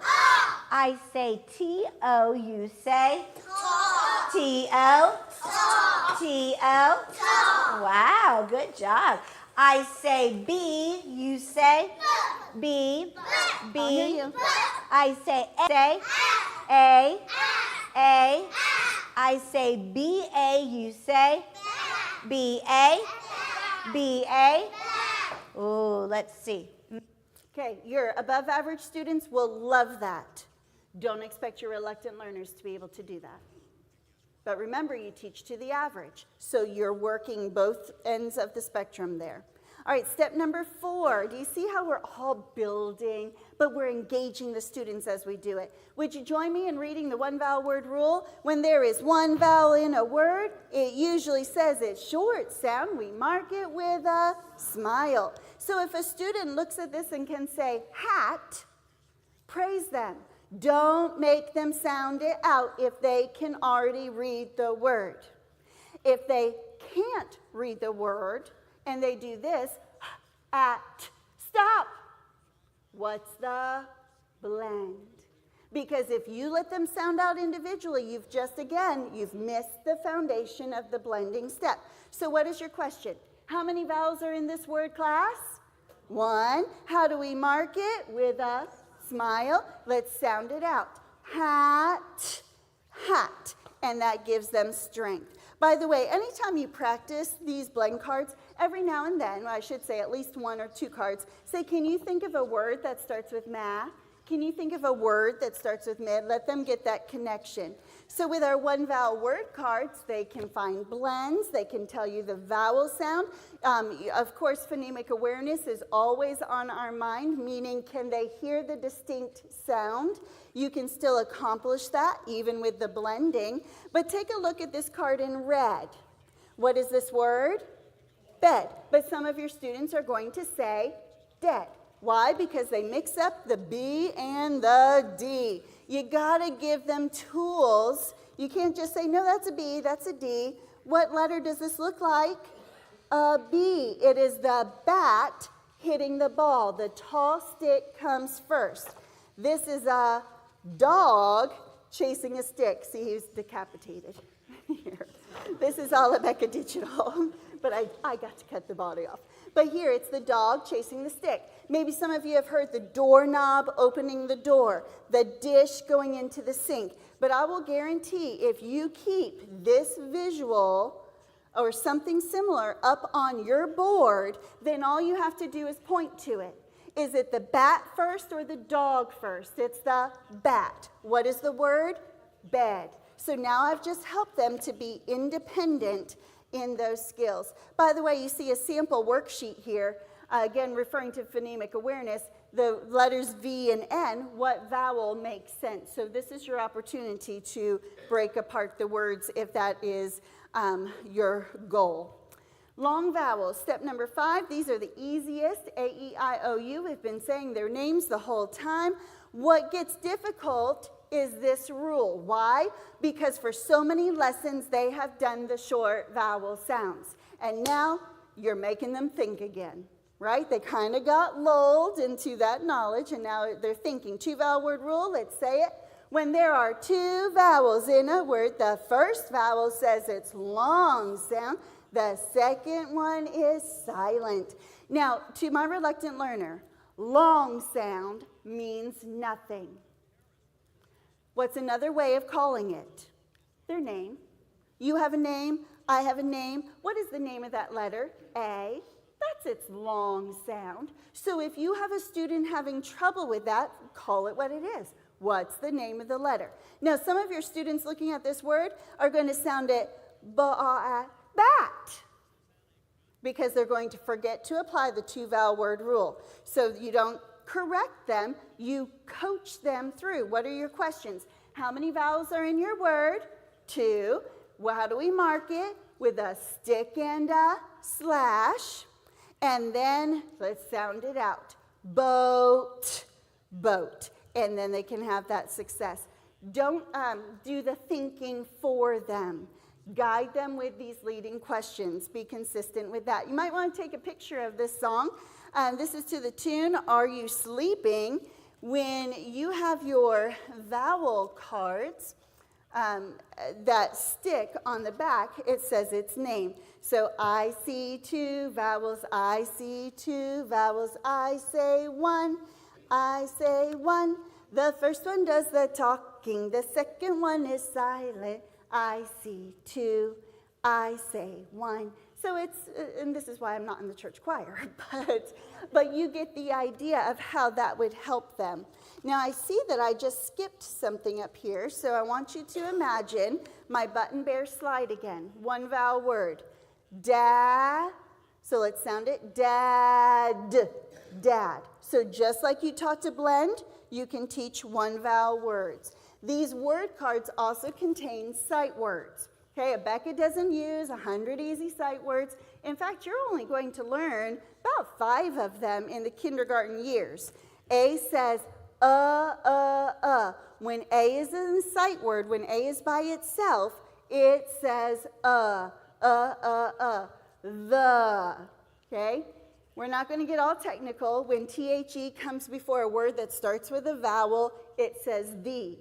But that's the only time. So the acorn, the dog. So THE, for our purposes, the. That brings us to step number 6. Now, 4-year-old teachers, you are done. 5-year-old teachers, you teach 49 of the 132 special sounds. If you teach advanced kindergarten, some of you do because you have so many students in your school and there's an advanced curriculum for phonics, you would use the chart, but that's mostly going to be in our 1st, 2nd grade classrooms. But your flashcards are called the Basic Phonics Teaching, or Basic Phonics flashcards. This is your sound. What I have up on the screen, my 5-year-old teachers, is not in the curriculum. If you will write it down, it will change the way you teach these phonics flashcards for the better. So I would get excited about my in duck, CK. I would have a little duck, and I'd make it quack, and I'd have an introduction as a story, and then I would say, in duck, CK. When you see CK together, it says, in duck, CK. Say it. Spell it. CK. Sentence. In duck, CK. Say it, spell it, CK. Sentence, induct, CK. So by teaching them the say it, spell it sentence, I now have ways that I can review. What do they do with the CK? They circle it because it's special, and then we'll read the words on the back of the card. Now all your students will be able to read these. Again, you're teaching to the average. Look here, how many vowels? 2. So the first one says it's, Long sound. and the second one is? Silent. Good, read your word. Time. Can you look at your friends and use the word time in a sentence for us? A clock can tell time. Yes, a clock can show you what time it is. Do you hear that? It sounds like, oh, something just flew by my ear. What is it? It's a fly. Did you know that there was a fly behind me? This is another special sound that we get to learn. And I want you to listen carefully. I in fly. Y, I. Listen again. I in fly. Y, I. Listen again. I in fly. Y, I. When Y is at the end of a short word, it says I. Not always, but it says I. What does it say? I. We have our card here, and Mrs. Turner also has her card here on our board. I am fly. Y, I. I am fly. Y, I. Listen, I am fly. Y, I. I am fly. Y, I. Now, maybe it's it's hard for you to remember to say Y here. It is I in fly, Y, I. It says it's long I sound at the end of a short word. So a fun way to help you would be to teach you this. I in fly, Y, I. Try it with me. I in fly, Y, I. You did it. Stand up. Let's do it again. I in fly, Y, I. It's actually hard to do. Are you trying it? But that hand motions is called a memory Why clue. is that the end of a short? Now, for sake of time, Do you see she's anything just working special in this through, word, McKay? asking them to Tell circle me what you it, found and what you circled. and then they circle it there. So your curriculum will walk you through that, but the point is, looking at why, you don't think I, so you have to have a memory clue. If there is a rule to help you remember the sound, it is listed on the back of the flashcard, so that is your tool there. There are other flashcards that you will use when you are teaching the sound. Tra, tra, tra. Tre. And then you'll say, read it. Tre, tra, and then they will think of words. So that process is all step by step. If English is not your first language, you would do well. 1 copy per school is your basic phonics sound CD. So this makes sure that you are pronouncing the sounds correctly. It's a great resource. I have visited classrooms where the teacher isn't saying the sounds. She's letting the CD teach the students the sounds. So that might be something that you are interested in there. Now, looking at my clock, we should be halfway done with writing, but we're only halfway done with phonics, and that's okay because we've covered a lot of ground for other things. By the way, when you're teaching I and fly, get your fly swatters. And if you cut out the center, then they can find the Y at the end of the word, and you can get hands-on with them again like that. So before we switch our gear to the teaching phonics class, this will go really fast, I promise. Would you stand up? Stand up. Now, these are some little fun songs and poems that I've come across throughout the years. This one is called Clapping. You can join me because it repeats. You'll get it pretty quick. Clapping, clapping, clapping, clapping. Hop, hop, hop, hop, hop, hop. Running, running, running, running, running, running. Now I stop. Stop, stop, stop. One more time. Ready? Hands up. Get your wiggle fingers. Clapping, clapping, clapping, clapping. Hop, hop, hop, hop, hop, hop. Running, running, running, running, running, running. Now I stop. Stop, stop, stop. Stretch up, bend down, turn around because we like to turn around here. Sit down, but nice and quietly. All right. Hang with me. You're doing well. By the way, if you were to go unpack your ABeka boxes, would you know what to do with every single one of these visuals now? Do you have an idea of how you can make these come to life? So curriculum lesson plans, this is basically a recap. You see on the middle of your handout here, 3 days a week for 3-year-olds, 30 minutes. But remember, some of that time you will be doing a paper, and we'll get to that momentarily. But get ready for phonics. Look at that board. Wouldn't it say we're having fun at school today? Create a theme. A lot of our preschool teachers create a theme by the week. So if this is an under the sea, then everything for the week has that under the sea theme. I get so sad when I go into classrooms and their boards are empty. I'm telling you, I get sad. It's true. That's not an exaggeration. Because your students are staring at it all day long. So even if it's charts, you saw our K-5 teacher, she had all of her teaching visuals up on the board. I'll tell you the truth, that would drive me absolutely crazy. But in her defense, she doesn't skip a single thing because those cards walk her through that part of the lesson. So whatever your style is, go with it.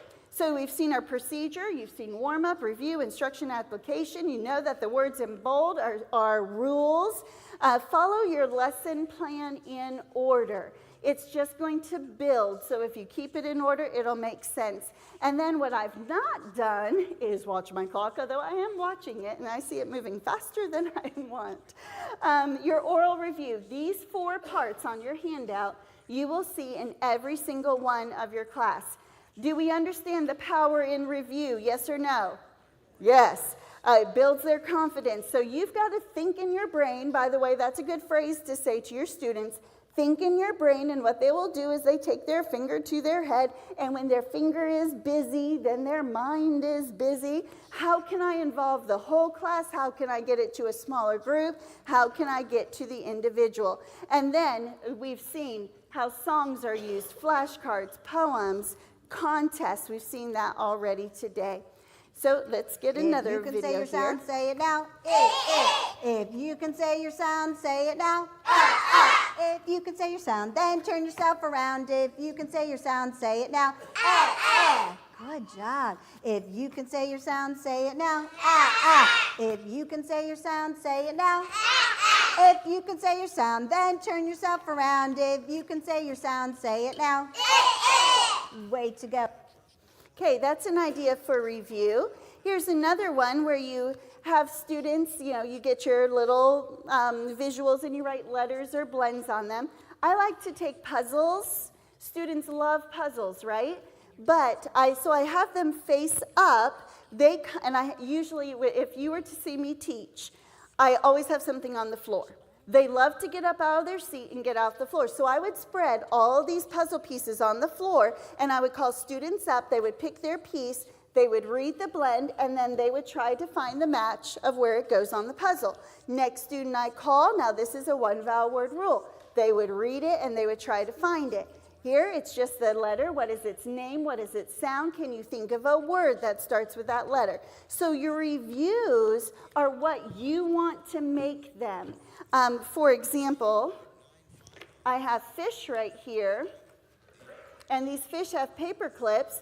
Sometimes I have numbers on them, sometimes I have letters on them, but what they really love, okay, this is the backing of an aquarium. You can find this at PetSmart, you can find it at Walmart, you can buy the sheet. This will stick up if your boards are magnetic, and then I put magnets on the fish, and they can come take a fish off the aquarium, or they can add it to the aquarium. So that's a really fun way of getting to the individual. And on the back side is where we do our seashells. And I have seashells that are cut, and I will do the exact same thing there. So, I'm not saying to you every day you have to have something different, because you could use that for 3 days in a row, and they won't get tired of it. But the idea is to just be building your repertoire of ideas. You've already seen the fly swatters and how you can catch a letter. You say the sound, they find it, etc. Don't forget to use Play-Doh. Rolling it, make it into the shape of the letter. This is actually called for in the curriculum. I'm going for engagement.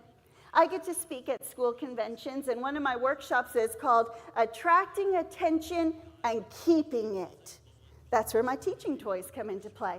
By the way, this is not a right, it's a privilege. So if you are choosing to disobey, if you are being lazy in your seat, if you are calling out and not waiting for me to call on you, how sad, you don't get to come up.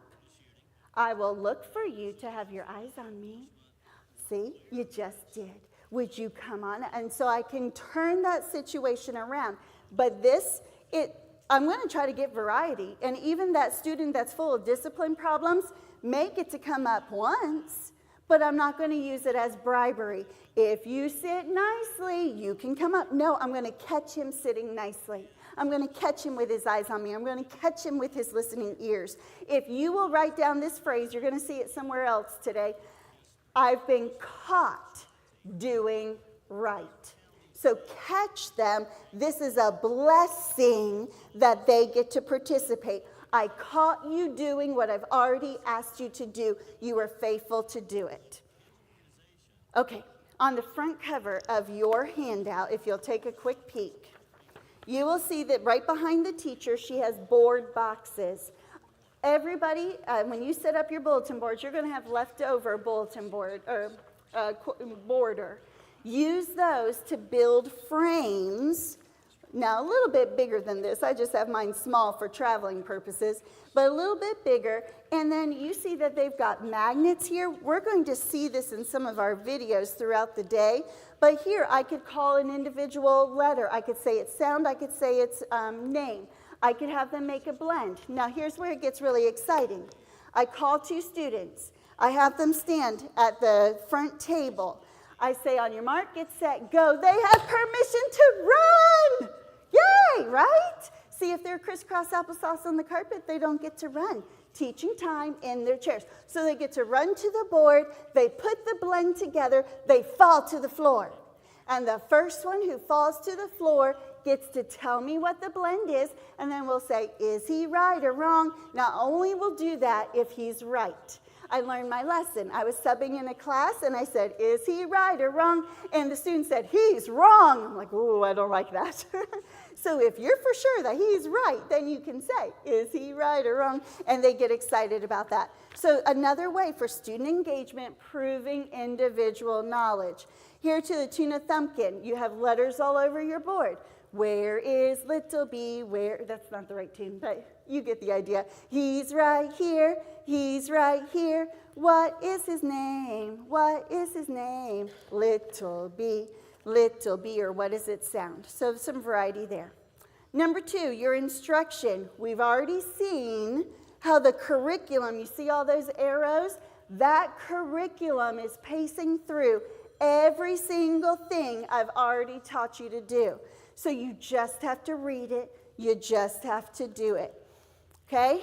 K4, K5, do you see all that bold? How did I know how to say the sound of a letter? It's right there. So I'm proving to you that what I'm telling you, you're going to be able to go back to your schools. You're going to be able to do it like I can because the tools are in the curriculum. It is your best friend. My 3-year-old teachers, capital A, little a. A says ah. My 4- and 5-year-old teachers, there's your sound sentence in the curriculum.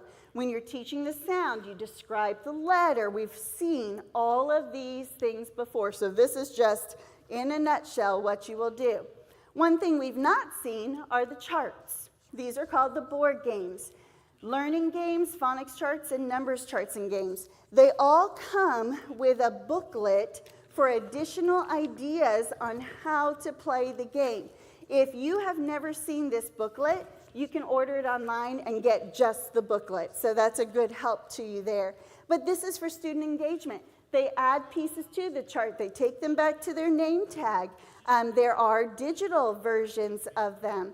Watch this teacher use her board game. Angelina, what's the name of this letter? Capital E. Come and get a leaf, or change out to the apple. Who else can I pick that's using self-control? Elijah, what's the name of this letter? Capital A. Come and get an apple, change out the flower. Hurry, Angelina, do it fast. Kyla, tell me the sound of this letter. Come and change it out. Power of Way 3. to go. You are working hard. Oh, who can I pick that's having self-control? Listen to this one. Catherine, what is the name of this letter? Oh, it says but what's the name of this letter? Little. U. Oh, try again. It's the one that's the half a circle with a gate. A. So it's little. I. Ooh, remember little I has a dot. Who can help her? What is that? Little E. Little E. Carter, you can come get the flower. Catherine, what is it? Little E. Little E. Okay, next time I'm going to pick. Okay, she didn't forget about that girl. She didn't just go to the next student. She gave her thinking questions to bring her to that success. And now we get to the application. So we've done oral practice. This one says just take the letter, take an apple and pass it around the room as the students say, But we also have the written work. Everything that I've talked to you about in this hour plus has been oral. You sense that, right? You are what kind of teacher? 3 words? show, tell, and do. Do you see that proven to you so far? I hope so. But now when we get to the paper, my 3-year-old teaches letters and sounds. You've got 2 papers. You teach phonics 3 days a week. Monday is your introduction. Wednesday, Friday, you've got the paper after you've done your oral instruction. So 1 page is for writing time, which we'll do in our next session, and then 1 is for phonics. My 4-year-old teaches 1 to 2 pages during the week, but you'll notice it's during phonics review. You have a separate time, separate for phonics class, where you will do your paper. Your phonics curriculum will tell you about that. You have a cheat sheet at the bottom. If you're not sure what those pictures are, the answers are at the bottom of the page. You work this together as a whole group. I do not expect my 4-year-olds to do this independently. It is whole group work. My 5-year-old, you've got 2 to 3 pages per week. Notice how the pages have more content. It's not just circling. They have to put a little bit more to it, coming up with their own letter. The structure of the questions on the 5-year-old paper is the same structure that they will have on a test. So it's very important that you are systematic as you go through the paper. Read the directions for number 1, to have somebody tell you back what they will do, and then you do it as a group. Don't feel guilty about that. In fact, let's see a quick video of how that's done. It is the back of your phonics seatwork paper. Friends at table 2, that is so quick. Pop, pencil check. How do you hold that pencil? Tommy, thumb, and Peter, pointer. Pinch it. It rests on Toby, Tom, and look up here at this bear. Circle the special sound, mark the vowels, read the words. Let's go to the very first picture on the top row. How many vowels? 2. So the first one says it's. And the second one is? Read that word for us, please, Nicholas. Road. Good. Go to the picture beside it. How many vowels, friends watching? You're right. It's 2. So the first one says it's. And the second one is? Okay, your curriculum will distinguish what parts of those papers they do independently and what parts you do together as a class. I've had teachers who feel so guilty doing it as a class. No, that's the intent. So we want them to practice it correctly. Phonics review is that separate time built into your schedule. This is the fun. Here, this curriculum says, draw a beach ball on the board. No, we live in Florida. You better have a real beach ball. And you can, I just have little pieces of paper with numbers because I use it in numbers time too. But you could put letters. You roll the ball. Whichever letter their hand touches, they tell you the sound. It's the same thing the curriculum is calling for, but in a little bit more engaging way. As we finish this session, evaluation, my 3 and 4-year-old teachers, you do not have formal report cards, but we want to make sure that they're doing well so we give feedback to the parents. Can they answer my questions? How much do I have to guide them through? K4, 8 times a year. This is in the front matter, the beginning pages of your curriculum binder. It'll have you call students individually, and they'll say the sound, read the words, blends. But my 5-year-old teachers, beginning the second 6 weeks, so week 7, you start giving a graded paper. See the yellow box? It is not a separate test or quiz book. These pages are built within your letters and sounds book. So it has the yellow box, and you read the direction, and you work it through. The only difference is they are not group responses. They think in their brain, and they answer the question there. We call it a graded paper. This is where we're going to stop and take a break. Aaron's coming for instructions, and you just pray for me as I figure out how we're going to catch up.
enjoy your snack. I hope you said a quick prayer. I've got an hour and 7 minutes to get all of this done.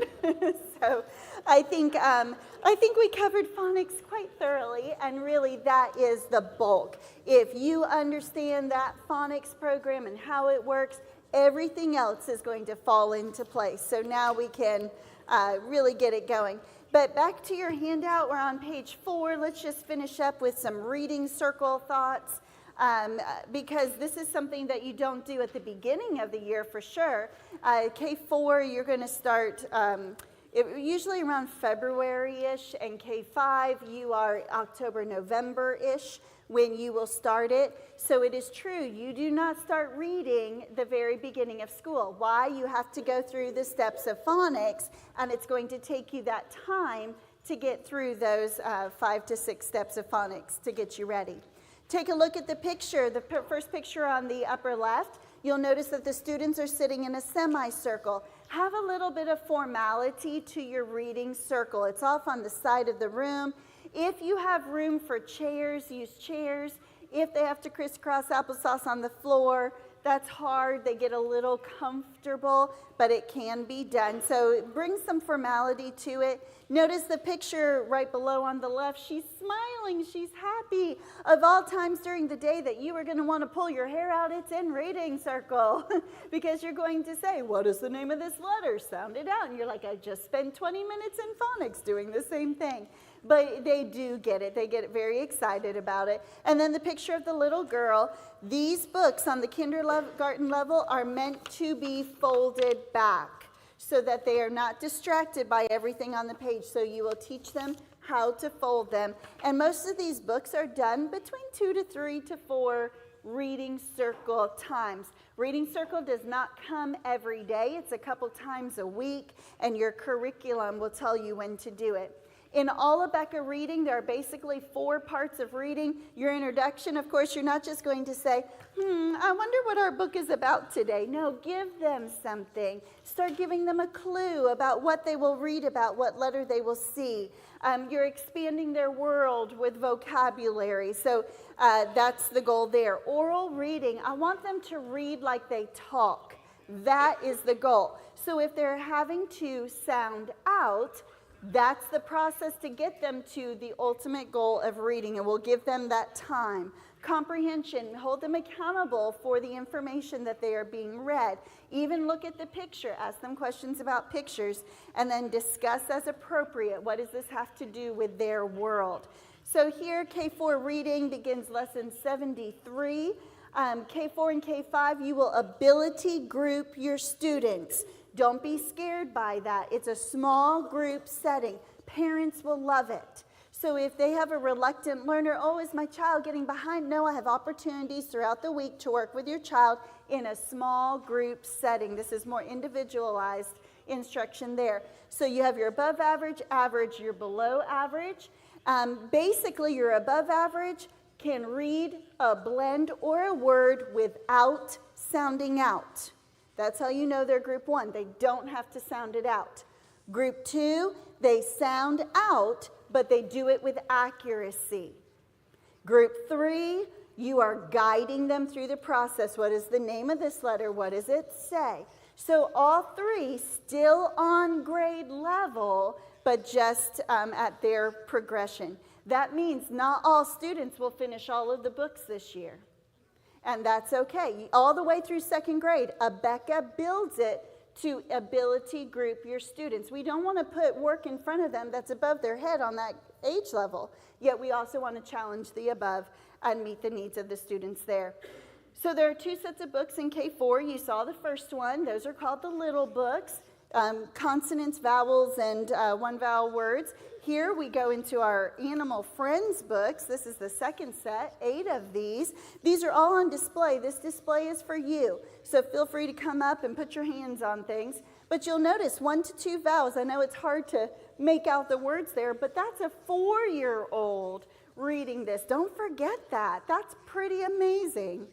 And then 5-year-olds, you'll see that you begin lesson 68, as I mentioned, that's October-ish, into November.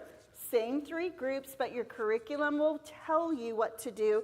Your curriculum will even point to a page in the front matter of your binder that will give you the words to read that is the diagnostic for which group. You don't have to come up with that on your own.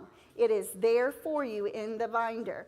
And then you've got a set of books as well, but first you begin with the Blend and Word book. Now the Blend and Word book too, it's meant to be folded in half.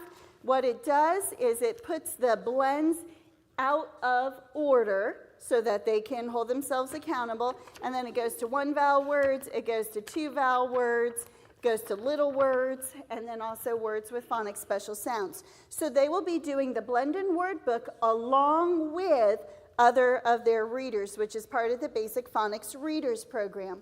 The Basic Phonics Readers program has phenomenal features built into it. For example, at the beginning of the page, here at the first book, has a number 1, a number 2. You're teaching them without their finger to follow along.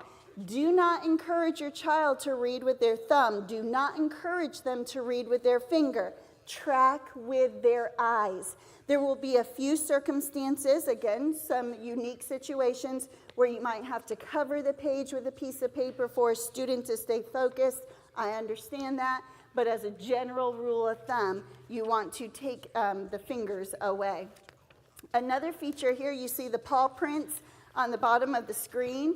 There's a page here where you track the dog. You see the paw prints, and that's training them to go from left to right as they read. Now just look at the content up on the screen. That's a big chunk of reading for those students, and they get so excited about that.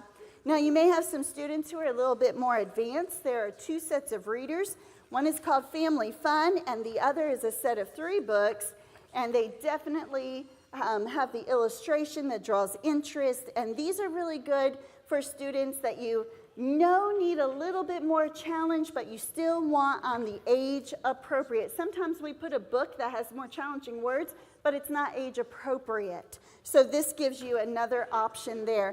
And then, while it's on my brain, there is a set of readers. You'll see this later in our program, but it's called Reading for Fun. If you have never had your hands on these books, take time today. They are 3 different sizes of books. The small books are easier than the medium size, than the large size. This is a sample of the large side. It's called Samuel Obeyed. And it brings in some of the Bible stories, and they get to read a story about one of the lessons that you have taught them, and it has built-in comprehension questions on the back of the readers. I love that set. Absolutely love it. In fact, though my personal children, are going into 2nd grade, we read through Reading for Fun this summer. And they were so excited about it. And they're like, my daughter loves horses. And she's like, Mommy, I want to get the horse book again. And she's just reading, rereading. Yes, it's below her academic level right now. But the point is it's summer and she's reading and she wants to read. So I think that's really good. So you can have all of those as resources. Again, the curriculum, this is your tool. I have some teachers who come up to me and in all honesty say they feel bound by a curriculum. I hope that's not how you're feeling today. I hope you have been given freedom to say, yes, there is a plan. It's going to move me strategically through the content that is age appropriate, but I can add personality. I can make it engaging. I can make it thematic. It makes it come to life, but it gives you peace of mind that you are where you need to be. So you'll see on this lesson plan, there are 3 sections. Group 1 are your above average, Group 2 are your average, Group 3 are your below, and they are all reading at a different pace. Why? Age appropriate, ability appropriate. When you are setting up a reading circle, teach them how to walk to the reading circle, how to exit. If you want, my students used to say, may we be excused? Excuse us, please. You know, it's like coming into my house. So we're going to have some manners there. How to hold their book, you'll see that on a video clip. These qualities in blue are what your primary goal is for reading. You want the students to read with accuracy. You want them to read for smoothness, for expression, make that voice go up and down. And then, of course, you want them to be able to answer a question based on what they read, plus based on what somebody else read. For example, even as an adult, if I'm reading something out loud, please don't ask me a question about what I just read out loud to you. I will have to go back to my book and skim it. For whatever reason, my brain does not connect with my oral reading and thinking at the same time. Now, silent reading, I read it, I can answer your question. That's why we're coming at the thinking process both ways. So I want them to know when they're reading out loud, they're working at putting the words together, but the fact is these words put together make sentences, and sentences put together make stories, and are they following along in the story? Some of your students will work so hard at sounding out that they lose track of the story. So that's why you go back. That's why you do some reading. Let them hear the story element, and that gets them excited. So for my K-5 teachers, because only K-5 will have a report card that includes reading. You don't even grade reading for the first 6 weeks that they're doing reading. And when you do grade reading, it's very general. Are they reading with accuracy? Can they read with expression? By the way, C is average. So if they have the ability to read, but they're still having to sound out and they have to reread for speed, that's a C. If you put an A on a report card at this vital age, that gives a parent a false sense of where their students are. And as a former first grade teacher, I would get the grade records, and all these students had A's and B's, and I thought, yes, I've got a top-notch class. Oh my goodness, not true. So as a former first grade teacher, please be truthful. If a parent saw a C on the report card, what are they going to do? They're going to say, what can I do to help my child? They see an A, we're all good. So give them that opportunity to help their child. That was my soapbox. All right, here we go. Book on page 4. Now, when we hold our books, we're going to have thumb, fingers. And we're going to make sure that our book will touch our tummy, and our arms can just be out like this. Boys and girls, when Mrs. Turner says book position, I want you to pick up your book just like this and hold it the way I am. Book position. That is fantastic. We're going to read these together. Will you stand, please? Michaela, come right over here, and I would love for you to read the blends from the top to the bottom. Purposes. La, la, la, la, la. That was fantastic. You can go ahead and have a seat. And then Nicholas, please come stand beside me. And I would like for you to read from the bottom all the way to the top, looking at your book, the bottom to the top. Begin. Li, wa, wa, wa, wa. Would you I say like your group hard work. 1, Have a group seat. 2, Well, or we're group not 3? finished. You don't have to turn a page. I want you to Group just 1. take your book They're not and having flip it to over. sound out anything. And you'll see at the bottom the number is 5. We are on page 5. Safa, stand. Come over here quickly, and I would like for you to read the blends from the top to the bottom. Ta, ta, tit, tat, tat. Thank you. You may be seated. And Micah, you come, and I want you to read from the bottom all the way to the top. Ta, tit, tit, ta, ta. Every single one of those students were your group 1. They were the footballs. Did you see the football, the basketball, the baseball? That's how she refers to her reading groups. You don't just call them group 1, group 2, group 3. So have some thematic. And then when you review in phonics, you could say, my footballs, I want my basketballs, baseballs, you stand, and that gives you another way of breaking up your class. So they did well. Now contrast that. This is K4, lesson 95. We're almost to day 100. By the way, do something phenomenal for day 100. Go all out, decorate your classroom. It is a big deal. That's Stand for with free. me. Stand right next to your chair and put it right here by your belly. And all eyes on that circle. Boys and girls watching, are you ready? Here we go. Capital R, little r. R says as a ring. R says Remember, put your thumbs right here and hold it down so you can see it. Good. You're always Sit down. training. Turn your book to page 6. I see a blend on this page. Ooh, Are you watching? Let's look. Look right there. She's filling time Boys to and get them girls, to are turn the you page. seeing That's your blend? actually Did you really read it hard for already in them. your brain? What is it? It is. Let me see if somebody else here can find it too. Let's find out. Joseph, did you already find it? Joseph, come stand by Mrs. Stewart and sound out that blend. Can you look at it and sound it out for me? Raw. Yes. Can you say it 2 times? Raw. Say it another time. Raw. Raw. Good job. Way to go. Can anybody look on this page and tell me what begins with the blend raw? What do you think it is? Okay, so yeah, you would think of the picture, she's trying to get them to apply that blend. So a little bit different pacing, you have to have that right expectation. Now what are the rest of your students while you're in reading? They're in seat work. So you either have written that seat work that's listed in your binder. It will tell you what the students are to do independently. We are going to ease them into this.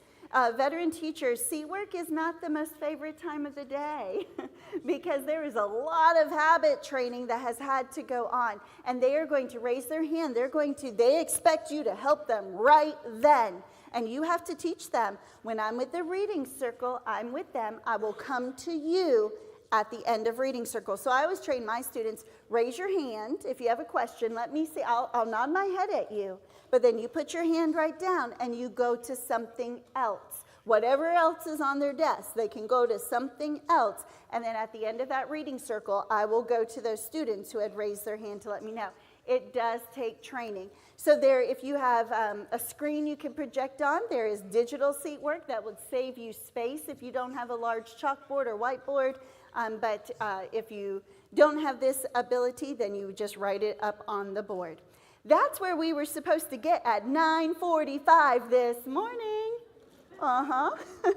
Everybody stand. Let's sing a great phonics song. The words are up on the screen, and then we'll transition our thoughts to writing.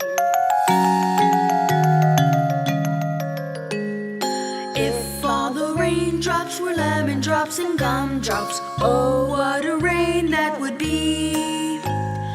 I wouldn't mind if the sun never shined, 'cause I'd stand outside with my mouth open wide, going ah, ah, ah, ah, ah, ah, ah, all the time.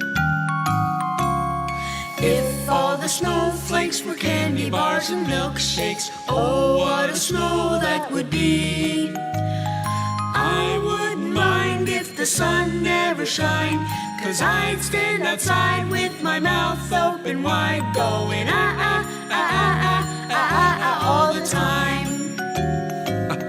All right, you may be seated. Each one of you in here has fun songs, and during our activity time, we will get to that today.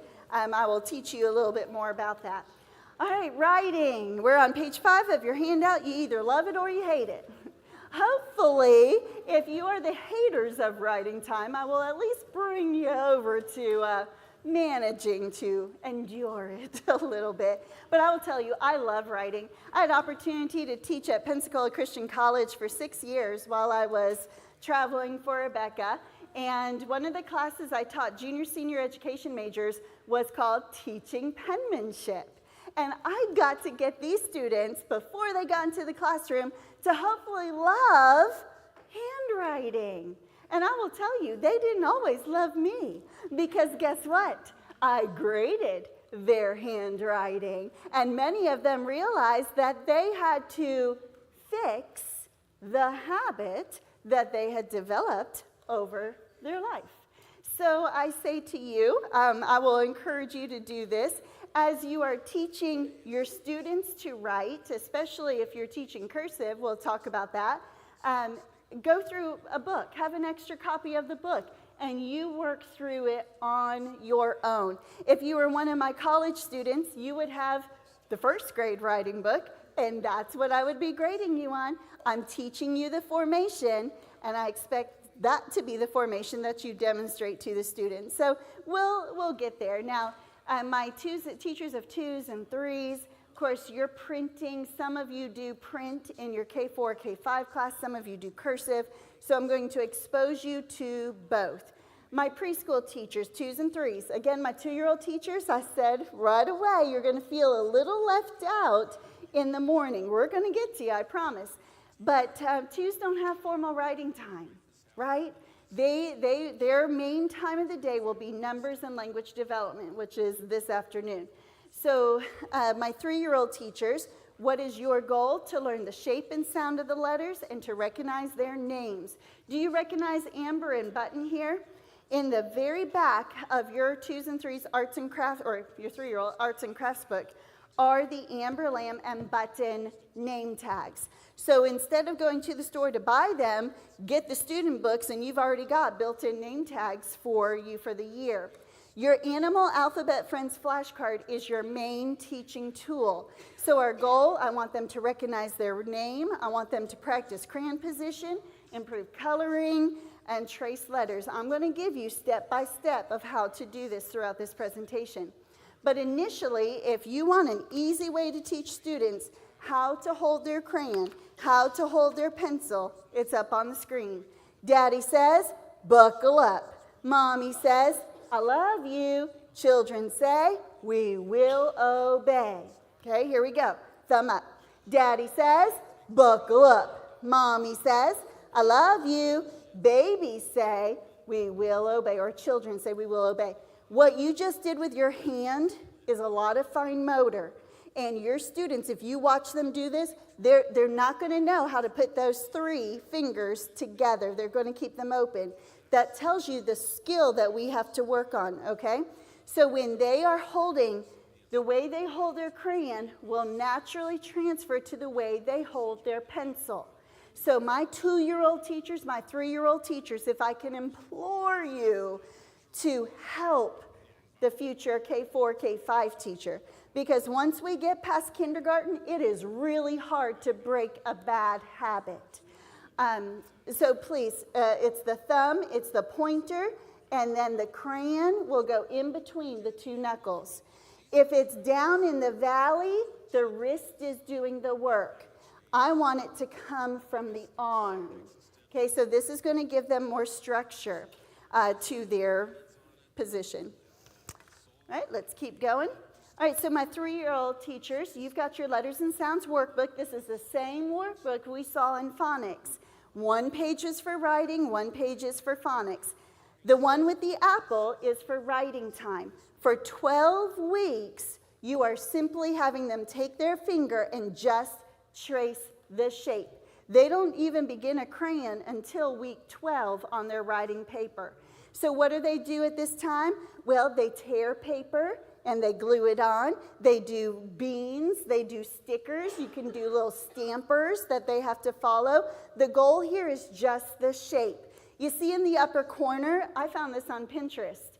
This was a lady that had printed out all of the shapes of the letters, but out of circles.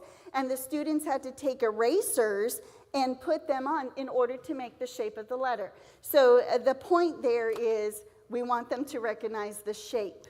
The Alexander Alligator page is one where they would go home and teach the letter like they would to mom and dad as you taught it there. If you're brave, that S paper, you'll use sand. If you're brave. Say again? 12 weeks. Again, the curriculum will guide you to that because for the first 12 weeks, did it just get really hot in here? Okay. I don't know if there's anybody from this school that can help us at Heritage Prep. I just lost my train of thought. But if you have a more advanced class of 3s, maybe you have the older 3s, and you want to do it earlier, that's up to you. But the curriculum will, come week 12, it will have a note in there that says, beginning this week, use a crayon. So sometimes we don't see those notes if we're not looking for it, but now you know to look for it. When you're doing the papers, really excite them about it. So there's a picture of a penguin. What am I going to do? I went to Pinterest and I found a poem about penguins. Read it with me. I'm a little penguin, black and white. I waddle to the left and I waddle to the right. When I'm feeling hungry, splash and splish, I jump in the water and catch a fish. Okay, your writing paper you're going to spend more time getting them to the table or turning their chairs, passing the papers out, than you are in doing the paper.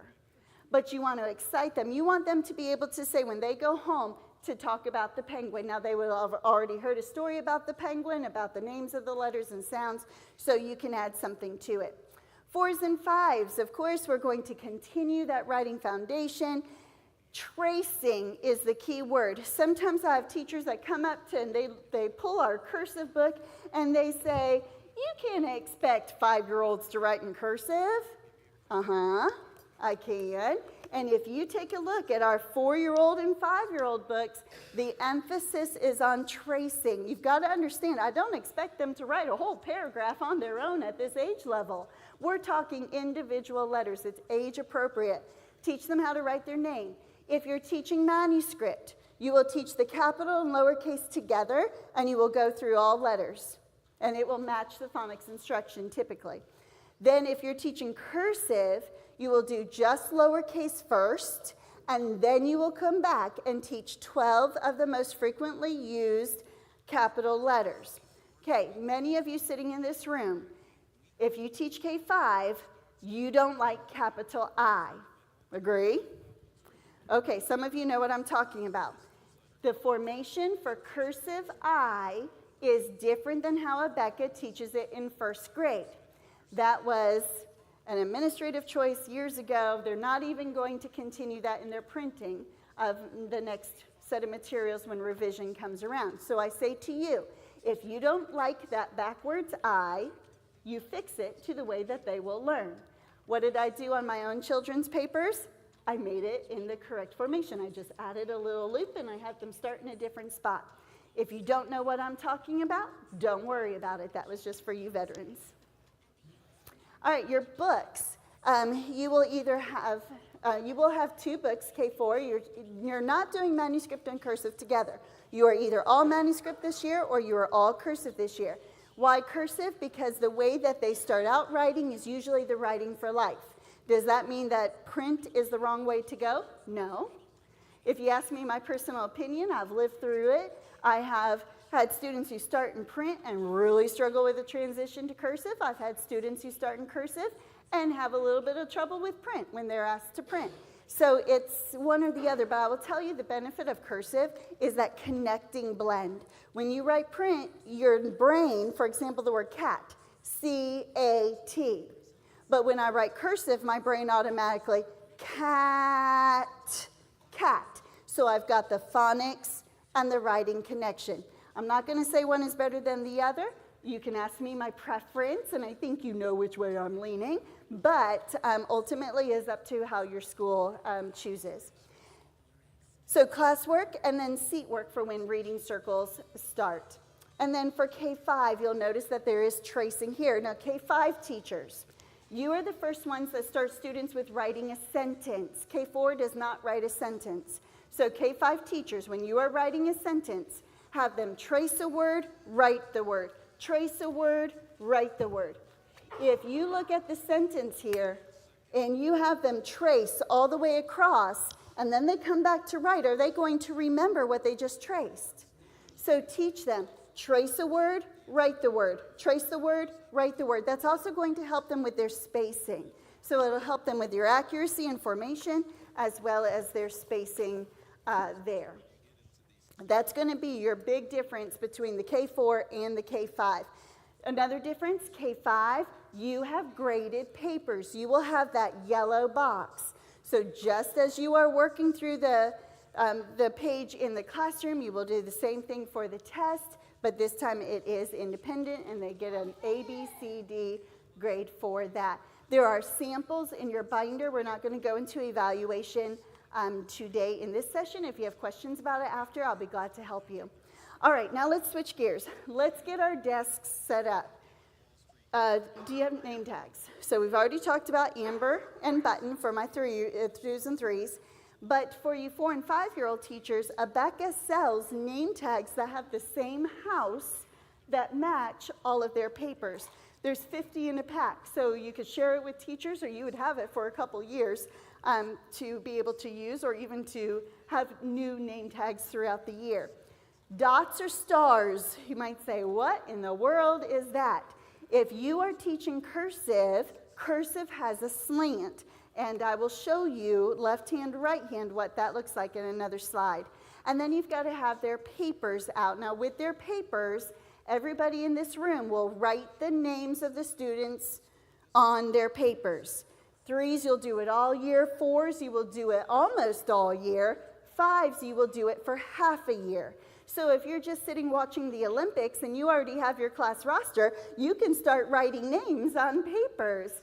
Here's an idea. Write it with a highlighter or in a thick Crayola marker that's a light color like a pink or an orange. You can still see it because then they have the benefit of seeing their name, but now they can trace it and they can write over your strokes in the marker. By the way, if you write in a marker or a highlighter, it's a lot easier for you. You don't have to be as careful in your form.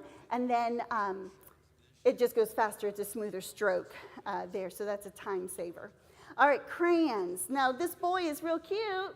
He's happy coloring, but he's not holding his crayon correctly. Do you see that?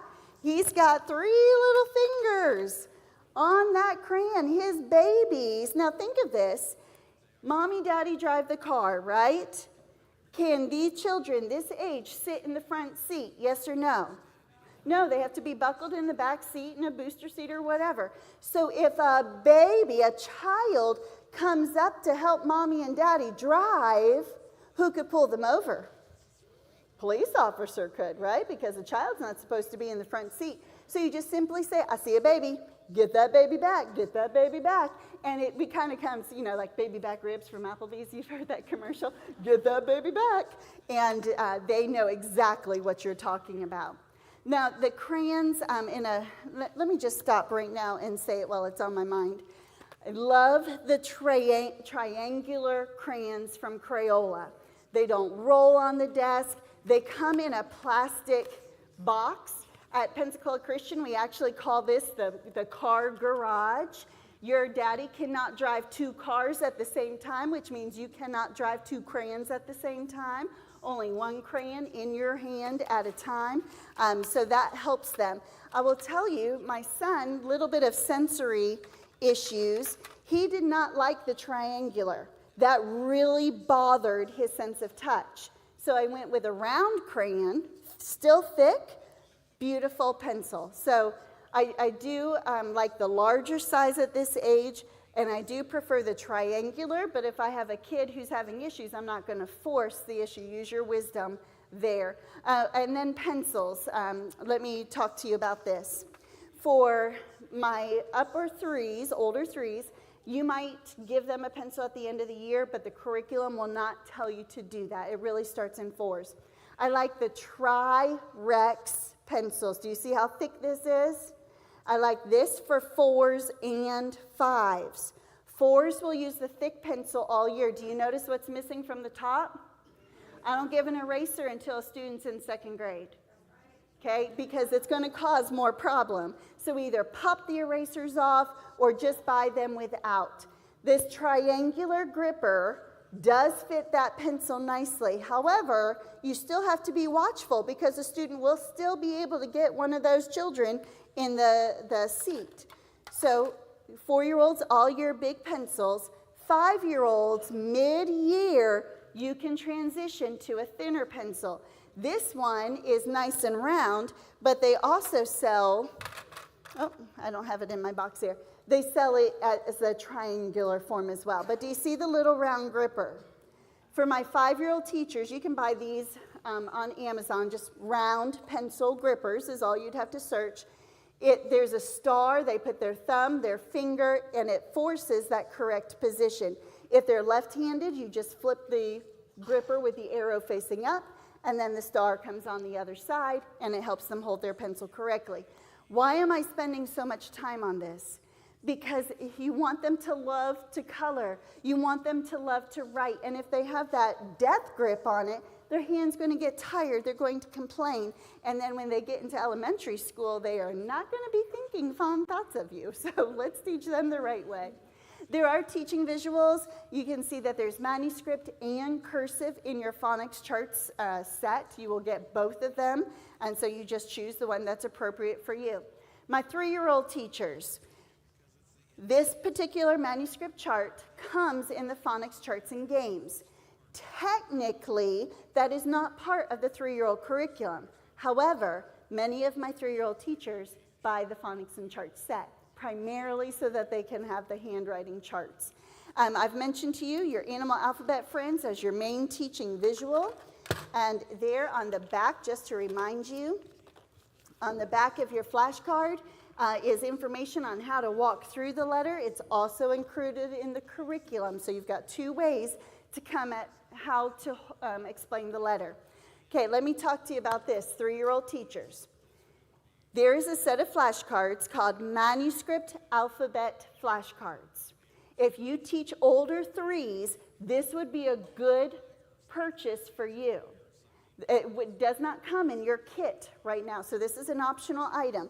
But if you've got older 3s, do you see how it has the houses for upstairs, downstairs, basement? That would be really helpful for you to have. So older 3s could handle this, and then just recognize that they're not going to have a formal paper where they are writing on their own. They will just trace it.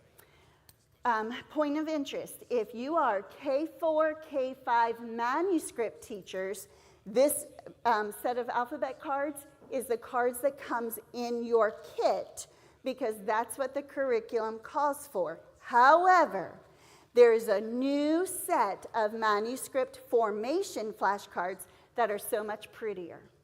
Now, your school would have to buy them. They don't come in the kit. I asked publishing, why, now that we have these pretty manuscript formation cards, why don't we put those in? They're like, well, the curriculum calls for the manuscript alphabet. I'm like, but those are not the ones. So I tried. But I like these better, quite honestly. So if you are happy with the alphabet flashcards, great. If you would like to set your sights on the manuscript formation flashcards, even better. The whole point is they are set up the same, but you can see the precision. It gives you the strokes for those manuscript cards. And then, of course, there's cursive formation. So just like you did in your phonics class where you had the large alphabet cards posted above the board and then you taught from a set, you may want to get 2 sets of your teaching cursive, 1 to post and then 1 to teach from. When you are preparing for your writing class, of course, decorate your board, make it interesting. Do you see that writing house? Maybe you've seen it on our video clip. You'll see it here in the next few minutes.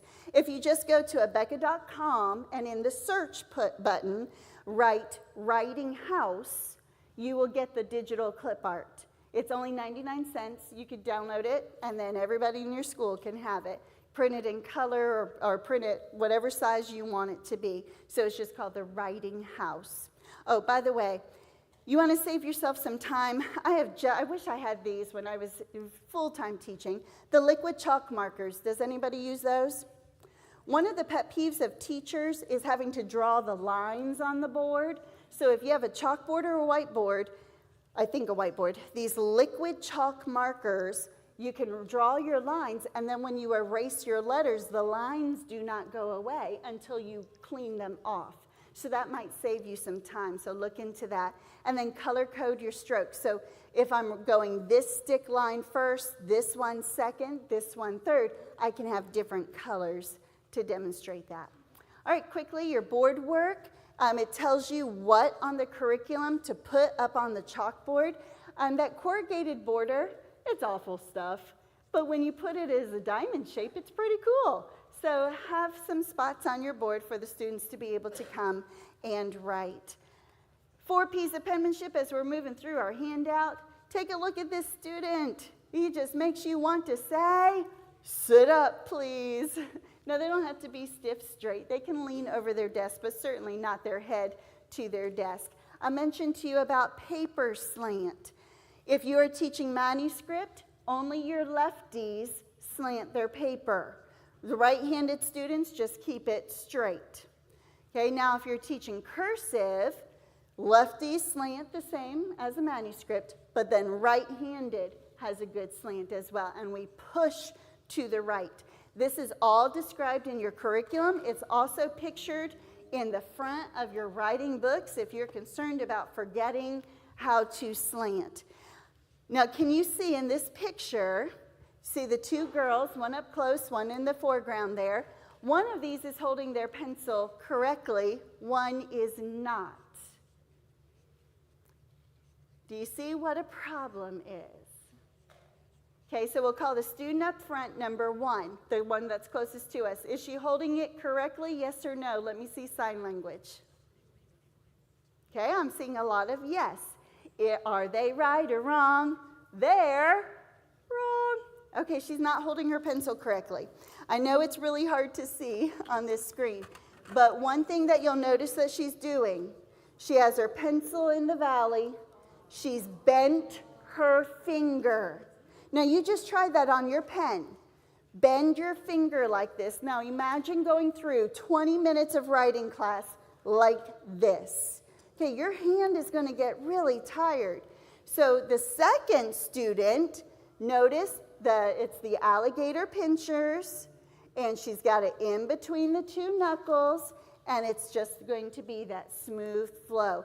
You've got to look for this. So when they're coloring and when they're not using their pencil correctly, sometimes I just stick my finger under their bent finger, and it just reminds them of how far off they are. So we have posture, paper slant, pencil position, and let's watch a quick video on how to teach good pencil position. So I'm going to show you how we're going to hold our pencils. I'm going to hold my chalk the same way. We hold it with our daddy. This is daddy. Wiggle your daddy at me. Give it a kiss. Good. And this is mommy. Give mommy a kiss. Now daddy, when he drives the car, he's going to get in and he says, buckle up. What does daddy say? Buckle up. Good, saying that with me. And mommy says, I love you. What does mommy say? I love you. And then they're going to pinch your pencil just like that. So when I hold my pencil, I'm going to hold it with my mommy and my daddy. They're pinching the pencil. And then these right here are the children, the babies. They get tucked inside, and they have to wear their seatbelt. They have to stay right there because you can't play in that back seat. You have to stay safe. And they're going to stay right here so you can have nice writing. And then you can hold your pencil the right way. Okay, that's easy enough. Now let's watch 5-year-old class do it. But before I start the 5-year-old video, do you see those little pom-poms on the bottom of the screen? Some of our teachers have just started doing this, and I haven't made my decision if I like it or not. So I'll let you see what you think. So the two fingers in between the knuckles, they are giving their students a puff ball. Remember I told you those 3 fingers together are really hard for them? They're teaching them to squish that puff ball, and then they can write. Okay? So what's your initial thought? Do you think it would be a help, thumbs up, or a toy, thumbs down? So 3 fingers, so they've got their pencil, and then they're holding it in their hand. So it's forcing only the 2 fingers to work. Where's my veterans? Thumbs up or thumbs down, or jury's out? Thumb down, thumb up. Okay, so here's what I'm going to tell you. As I said, I haven't made my decision if I like it or not. So if I come to your school this semester and you're teaching in your class, maybe I'll come with puffballs and try it out in your class. But give it a try. You know, what does Elmo say? See, I just went Elmo on you. What does Elmo say? I wonder, what if, let's try. All you can do is try it. And if it works wonderfully, you've got a new teacher trick. And if it works terribly, then the students will have a ball to play with inside their desk, which won't last very long. All right, so let's watch this K-5 teacher. We mentioned the right way, the proper way to hold your pencil. It is so important that you hold it carefully. Tommy Thumb and Peter Pointer have a special job to do. They will always pinch your pencil, or if you're coloring, they will pinch your crayon. They have a great big job to do. Now, I want you to take Tommy Thumb and Peter, pointer, and I want you to practice pinching just like this. Way to go. Put them back in your lap. I'm always going to hold my pencil. I'm going to say pop. You have heard that before. When I say pop, that means you're going to hold your pencil or crayon the right way. You'll put your elbow on the table and you'll wait for me to check your pencil. I want to make sure, students, that you are holding it the right way. It's very important that you follow directions. There are times when I'm going to say pencil rest. That doesn't mean I'm going to take my fingers off of my pencil. I'm just going to rest my hand on the table. Show me what to do when I say pop. Pop. Rest. Pop. Rest. Students watching, did you remember? Pop. Way to go, friends in our class. How do you hold your pencil or your crayon?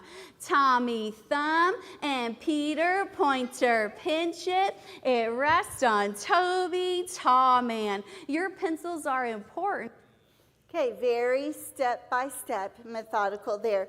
I just saw that I didn't go back to a thought. I had told you about dots. Your curriculum for your slant of your papers, your curriculum will tell you to do dots or stickers. I like the big round ones, but I found that contact paper did not work. Just simply putting scotch tape, 2 strips of scotch tape over it worked better for me than contact paper. And you don't put the dots down until the student is at their desk and the paper is in front of them, so you know what is the appropriate reach for it. So I want you to see those.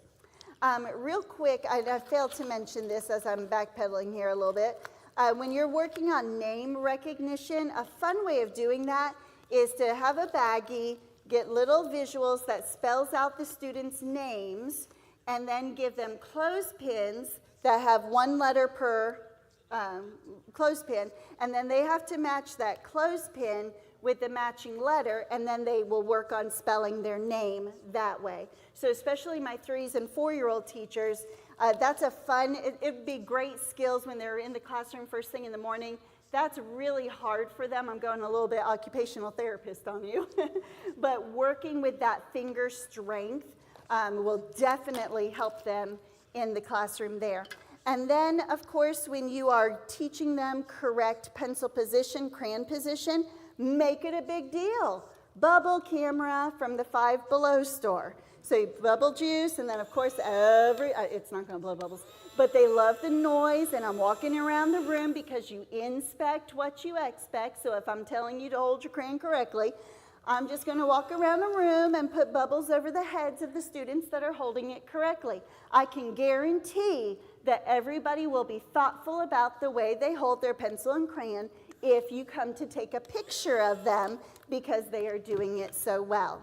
See, I like teaching for the toys. All right, pace. You see those 3 little animals on the screen. I am never going to praise a student for finishing their paper first. Because if you praise them first, then everybody else is going to rush, rush, rush to try to be the first one. Slow and steady, steady and slow. That's the way our pencils go. Everybody say it, you'll love it. Slow and steady, steady and slow. That's the way our pencils go. Or my 3-year-old teachers, that's the way our crayons go. Very, very important. Now here's a fun way. Students love to be motivated that they're doing a great job. You can buy sunglasses, pop out the lenses. Then when you find students being attentive to their writing paper, you can give them special glasses to wear to help them see the letters even better on their page. And then they will love it even more when you put on your special writing glasses to help you see that they are holding their pencil and all correctly. One time I was substitute teaching in my church school, and I was doing something in it was the 2nd grade class, and I had these heart glasses on, and I didn't realize that I was wearing contacts. I didn't realize I still had these glasses on, and I went into the lunchroom with these glasses, and one of the teachers like, "Nice touch, Kim." I'm like, "Yeah." I forgot they were on. But the students will really enjoy that.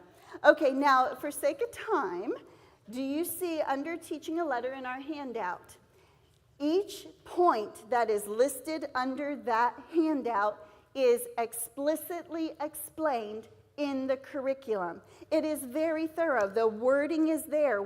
So I'm just going to be flipping through real quickly here. For your warm-up and review, sing the ABCs to help them recognize the letters. Even if you're doing cursive, use the manuscript chart or vice versa. Have them review the letter names. You've got to teach letters, spaces, and names. There's a song. So every letter lives in a house, either the upstairs, the downstairs, or the basement. And then the letters touch lines. There's the ceiling, the dotted line, the pink carpet, and the bottom line. Those terms are all in your curriculum. Let's watch this song being sung. Class, stand. Upstairs, downstairs, in the basement. Upstairs, downstairs, in the basement. Upstairs, downstairs, in the basement. This is where our letters live. We're going to go a little bit faster. Everybody Do you up. think you can Get join ready. us? Get ready. Put your hands on your head. Upstairs, downstairs, in the basement. Upstairs, downstairs, in the basement. Upstairs, downstairs, in the basement. This is where our letters live. You may be seated. I love writing. Now, I must give pat on the back to those 5-year-old students. You were laughing, that's okay, but you made noise. Did they make noise sitting down? Mm-mm. That was day 4, and she'd already taught them. Anytime you go from a standing position to a seated position, you do it quietly. Now, what that means in your training days, class stand. When you sit quietly. Now, let's say, I'm going to pick on you for a minute because you're in the front row. So let's say that when she sat down, she's like, hey, hey. I'm like, what is your name? Angelica. We're going to do it again for Angelica. So the class stands. And now this time, my eye is right on you. And Angelica did it quietly, but now you started to talk. What is your name? Eileen. We'll do it again for Eileen. Now you started to talk. What is your name? I'm sorry? Luz. We'll do it again for Luz. Are you getting tired yet? And I'll just make eye contact. I hope this is the last time. And I'll slow and steady. Did a great job that time. The habit training is more important at the beginning of the year than even completing your lessons. And that's coming from the ABeka trainer. Do you know, some of you don't start school on Monday. Some of you start school on a Wednesday. Some of you will start school on a Thursday. Do you know a lot of our ABeka schools actually do day 1, lesson 1, 2 days in a row? Because the first day, students are all excited. They're coming in with their supplies, their backpacks, everything is new. They've got adrenaline. Mom stopped at Dunkin' Donuts to get them a first day of school donut. Yay! No, I'm dealing with the sugar. So on the first day, there's a lot of training that goes on, and I may not get as thoroughly through that curriculum. It is okay to do day 1 again. Now, if you choose not to do it again, that's okay too, because guess what day 2 is doing?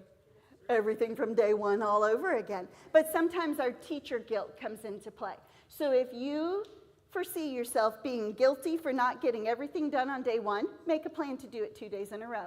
If you don't care about that, move on to day 2 and feel that accomplishment. See, there is great freedom here. Ultimately, you are finishing the curriculum. That should not be a choice. That's a requirement, that's a given. But in our first couple days, we can make some exceptions there. I'm going to let the videos do the instruction here. These first 3 things are the first 3 on your handout. Our upstairs is up here between the blue ceiling and the dotted line. And then the downstairs is between the dotted line and the pink carpet. And look, today our letter begins on the pink carpet. And when we see a red dot, that red dot reminds us of the stop sign. Just like when you're going down the road and we see the stop sign, we have to do what, class? Stop. We have to stop. So we're going to stop and think. So Mrs. Stewart might say sometimes, we're going to stop and Think. Think. Do it with me. We're going to stop and think. Good job. And then the downstairs is between the pink carpet and the blue line, which is the basement. And today I want to show you about our brand new letter. It's the one we've been learning, letter I. I'm going to tell you about our letter. So I want you to listen as we look at our new letter. Our new letter is going to start on a red dot, so we're stopping and thinking. And then it goes up to the dotted line. We retrace down the same line to the pink carpet and end in a smile. Then we're going to pick up our pencil, and then we get to put on our dot, just like that. Let me show you on the board how we're going to do that. We're in the first house, the first red dot. The first red dot is by the house. Where's the first red dot? By the house. So sometimes I might call on you. Catherine, where is the first red dot? It's by the, stand and tell me. By the house. By the house. Boys and girls watching, the first red dot is by the house. Good job. Watch, Mrs. Stewart. I'm going to start on the red dot. Oh, Lauren has her eyes right here on my red dot. Joseph is watching, and boys and girls are watching and waiting for Mrs. Stewart. Watch, Mrs. Stewart. I start on the red dot. I am going to slant up to the dotted line. I'm going to retrace down the same line to the pink carpet and end in a smile. Then I pick up my pencil and I put on a dot. Now, I want to show it to you really big. So eyes on the ceiling. Oh, boys and girls watching, you can look at your ceiling. Eyes on the floor, eyes on me. Watch. I slant up to the dotted line. I retrace down the same line to the pink carpet and end in a smile. Then I pick up my pencil and I put on my dot. And that's what you're going to get to do today. But when we turn our chairs into the table, we're going to wait for the teacher's instructions. But we're going to do the first red dot, and then we're going to wait. Then we're going to do the second red dot, and then we're going to wait. Now let's talk about our pencil. Veteran teachers know the value of what you just saw. New teachers, you don't realize what you just saw. There was a ton of training in there. Did you remember or notice when she just paused? She held her chalk still on the board. It was for like 2 seconds, but she was getting somebody's eyes. Did she call out the name of the student? You have no idea who was not paying attention, but that student in that moment of silence knew she was communicating with them. So, public praise, private discipline. And in that moment, that teacher showed mercy, right? She didn't call you out for not paying attention. She gave you an opportunity to fix it. So quiet in your discipline there. The other thing, you saw the digital teaching aid. All that aid does is show the formation. There's no audio with it, so you can talk through it on your own. If you don't have the digital, then you're doing the exact same thing on your chalkboard there. Okay, so now the students are practicing in the air. That means they literally take their finger and they do it in the air. One thing, if you do have the ABeka digital, you can print copies. Yes, it's just online, so you can print a copy of it, and then you can have students take the color markers and the dry erase markers, and they can practice their formation in these little dollar store bags. Now this teacher, notice how she's checking them at the board. Make sure you curve up, come down that same line to the pink carpet and smile, dot the I. Look at your smile. Show me your smile. I like it. Go back to your seat. Oh, that's a great eye. Okay, so what we've seen these teachers do is show, tell, undo. Students up to the board, and now they're ready for their paper. Here's to the tune of Are You Sleeping? What time is it? What time is it? Writing time, writing time. Pass your papers quickly, pass your papers quickly. Do it fast, Don't be last. Any veteran teacher in here knows that when you pass papers, that's a crazy time. So if you're singing that song, that will distract them. When you are doing their papers, so the papers are passed, their chairs are tucked in, you go to the board, you show the letter again. The hand that they don't write with is called their paperweight. That is what holds the paper down. And then do you see the bottom line? Stay with my voice. What did Mrs. Stewart say? We'll do the first red dot, and then we'll wait. We'll do the second red dot, and then we'll wait. The more strategic you are in your directions, the better it is. Go to the last red dot in family number 1. Start at the red dot, slant up to the dotted line, trace down that same line to the pink carpet and smile, dot the I. Let's go up here. We're going to family number 2. This is so fun and this is so exciting. Let's look at the first red dot. Watch your teacher. Yes, yes. No, I didn't take my time. I didn't work hard. I didn't give God my best when I was tracing. I need to do it carefully. Watch me.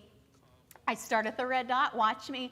I slant up to the dotted line, trace down that same line to the pink carpet and smile. Dot the I. Go to family 2, the first red dot. Start at the red dot. And she's going to keep doing that all the way through the paper. When you are walking around and checking their work, you're using markers. You're drawing clouds around their work, great big hearts. I love, these are Crayola tricolor markers. So they actually come, there's 5 of them, but these 3 colors come in the one marker. So when you make a heart on their paper, it's in triplicate. When you make a smile, it's in triplicate. Love them. I have only found them at Office Depot. I don't know that if I've checked on Amazon, but they're called the tricolor markers. I promise you they will be so much fun for your students. When you have them come up to the board, you can just find little shapes. This was from the Dollar Tree. I like to decorate the board where they will write the letter. Believe it or not, this is fabric. Okay, so if you buy like 1/3 of a yard of fabric, this frog is fabric. Iron it, cut it, laminate it on slow speed. These are probably 20+ years old, not faded at all. So if you hate bulletin boards because you don't find yourself artistic, get fabric. If let's say you want to do the hot air balloon theme, if you use a straight pin in your board, then you pull it out a little bit, now you've got a 3D effect. So it's really fun. I put magnets on it because my boards were magnetic. Saves you a ton of time. I have basketballs, baseballs, I have geckos, I have Dalmatians. When we do the community helper firefighter, I have a Dalmatian theme. If you're doing solar system, you can buy anything fabric that you can buy can be cut and laminated. I'll leave the frog up here on the table if you want to take a look at that. And then this one is for free. Pirate hook, right? Okay, now this is for my teachers of cursive. When you are teaching a cursive O, A, G, Q, any of those, for example, if I write the word cat, use your imagination, C, A, I have to go back and retrace, right? That's very hard to teach unless you teach them about Captain Hook.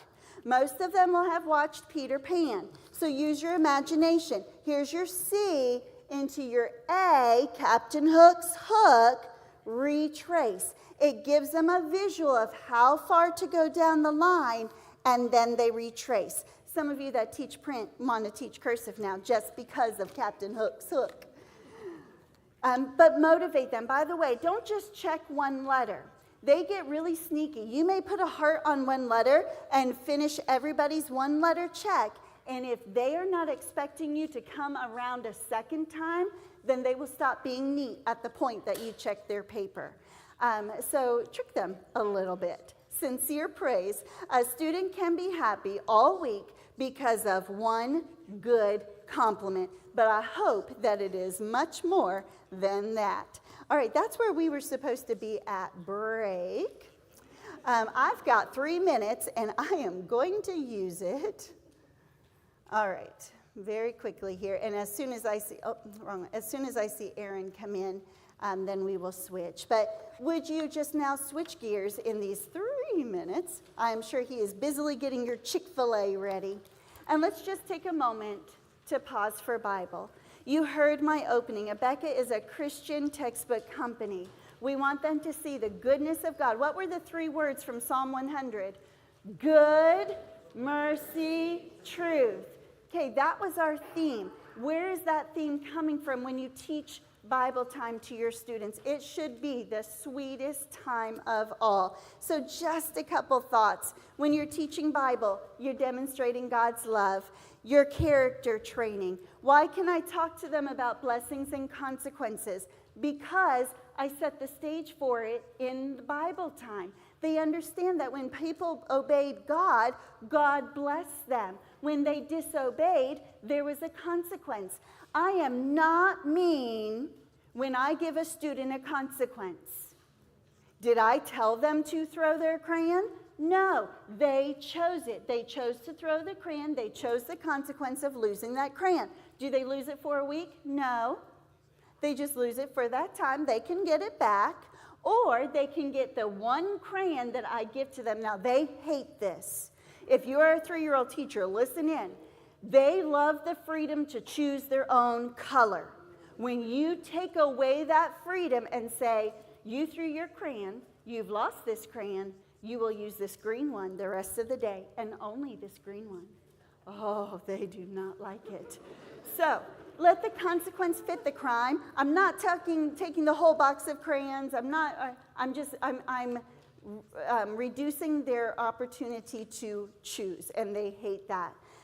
Biblical worldview, we started our day talking about that and prayer, an opportunity to learn how to talk to God. So we want students to be encouraged with these biblical principles in their life. Now I see Aaron has come. Before I release you to lunch, may I just read? Got so many papers up here. Read this and let this be the thoughts that you go to lunch on. Remember that book I mentioned to you, Don't Make Me Count to 3? Listen to this. You want classroom management. Now, we're not going to have a formal classroom management session today. You want effective classroom management. Listen to this. The heart is the control center of life. Behavior is simply what alerts you to your child's need for correction. If you can reach the heart, the behavior will take care of itself. How do you reach the heart? Through writing class? Through phonics class? We've spent the bulk of our day on those 2 things. They're important, but not at the end of the day compared to what comes out of their heart. We must help our children understand that their straying hearts produce wrong behavior. If we are to really help our children, we must work backward from the behavior to the heart. Okay, quick illustration. Noah. When Noah was given direction to build the ark, did God give Noah freedom to do it any way he wanted? Yes or no? No, it was step by step in a systematic order. So that's what we're doing. When they choose to do things out of order, they're choosing to disobey, which means they chose the consequence. Again, I'm not being mean. That heart that chose to exert their will in that way is highlighting a heart problem. So I want their heart. 2 more. It is essential, when we correct our children for wrong behavior, so we're telling them what they're doing wrong, but fail to train them in righteous behavior. Think about role play. Okay, how to sit in your chair. I'm going to have 2 students come up front. I'm going to tell one to fall out of his seat. I'm going to tell the other to sit in his chair. I have to teach him right behavior. At this age level, it's all about the role play. You cannot expect them to obey the first time if you haven't shown them. What pick up your toys means in your classroom is different than what pick up your toys means at their house. So you cannot discipline them for something that you have not shown them or taught them. Okay, so this let's see. As a rule, anytime you correct your child for wrong behavior, have him walk through the right behavior. This is how we train our children to walk in the righteousness of Christ. Where are they going to learn that? Through our Bible lessons. It is essential that the child identifies the sin. They will not want to tell you what they did wrong. But you don't put the words in their mouth. What did you do? I had one student say, I sinned. What did you do? I was bad. What did you do? Oh, they do not like to say it. It's essential that he practices the biblical alternative. So after rebuking the child for being disrespectful, have him go back to the scene of the crime and practice communicating in the right way by using the appropriate words and tone of voice. Every single one of you, when you agreed to teach this year in preschool through K-5, you agreed, more than teacher, you agreed to be character trainer. Expect discipline problems. Not one of you, no matter our 40 years, you will not be exempt from discipline. It's going to be there, but you can reach their heart, or you can just provoke a child unto anger, which is not going to result in good things. There is nothing, this is the last one, there is nothing in the scripture to validate the neglect of training because the child is hungry or tired. I'm hungry, Miss So-and-so, so that's why I did it. Oh, my children like to eat, but Mommy, I was hungry. You still have self-control, and that's what you're going to teach them. They sin, my poor children, they get teacher mommy more than mommy. They sin not because they are tired, hungry, or having a bad hair day, but because they are sinners. God has placed us as the authority over them to teach them and not to make excuses for their sin. Okay, so that book, Don't Make Me Count to 3, wow, when I read that, my heart, I'm like, all those missed opportunities throughout the years. If you set the tone with Bible time, the rest, again, will fall into place. Your classroom management will be much sweeter and softer because their ultimate goal will be to please God in everything that they do. So I will leave you with that thought. Aaron, come and give us some lunch instructions.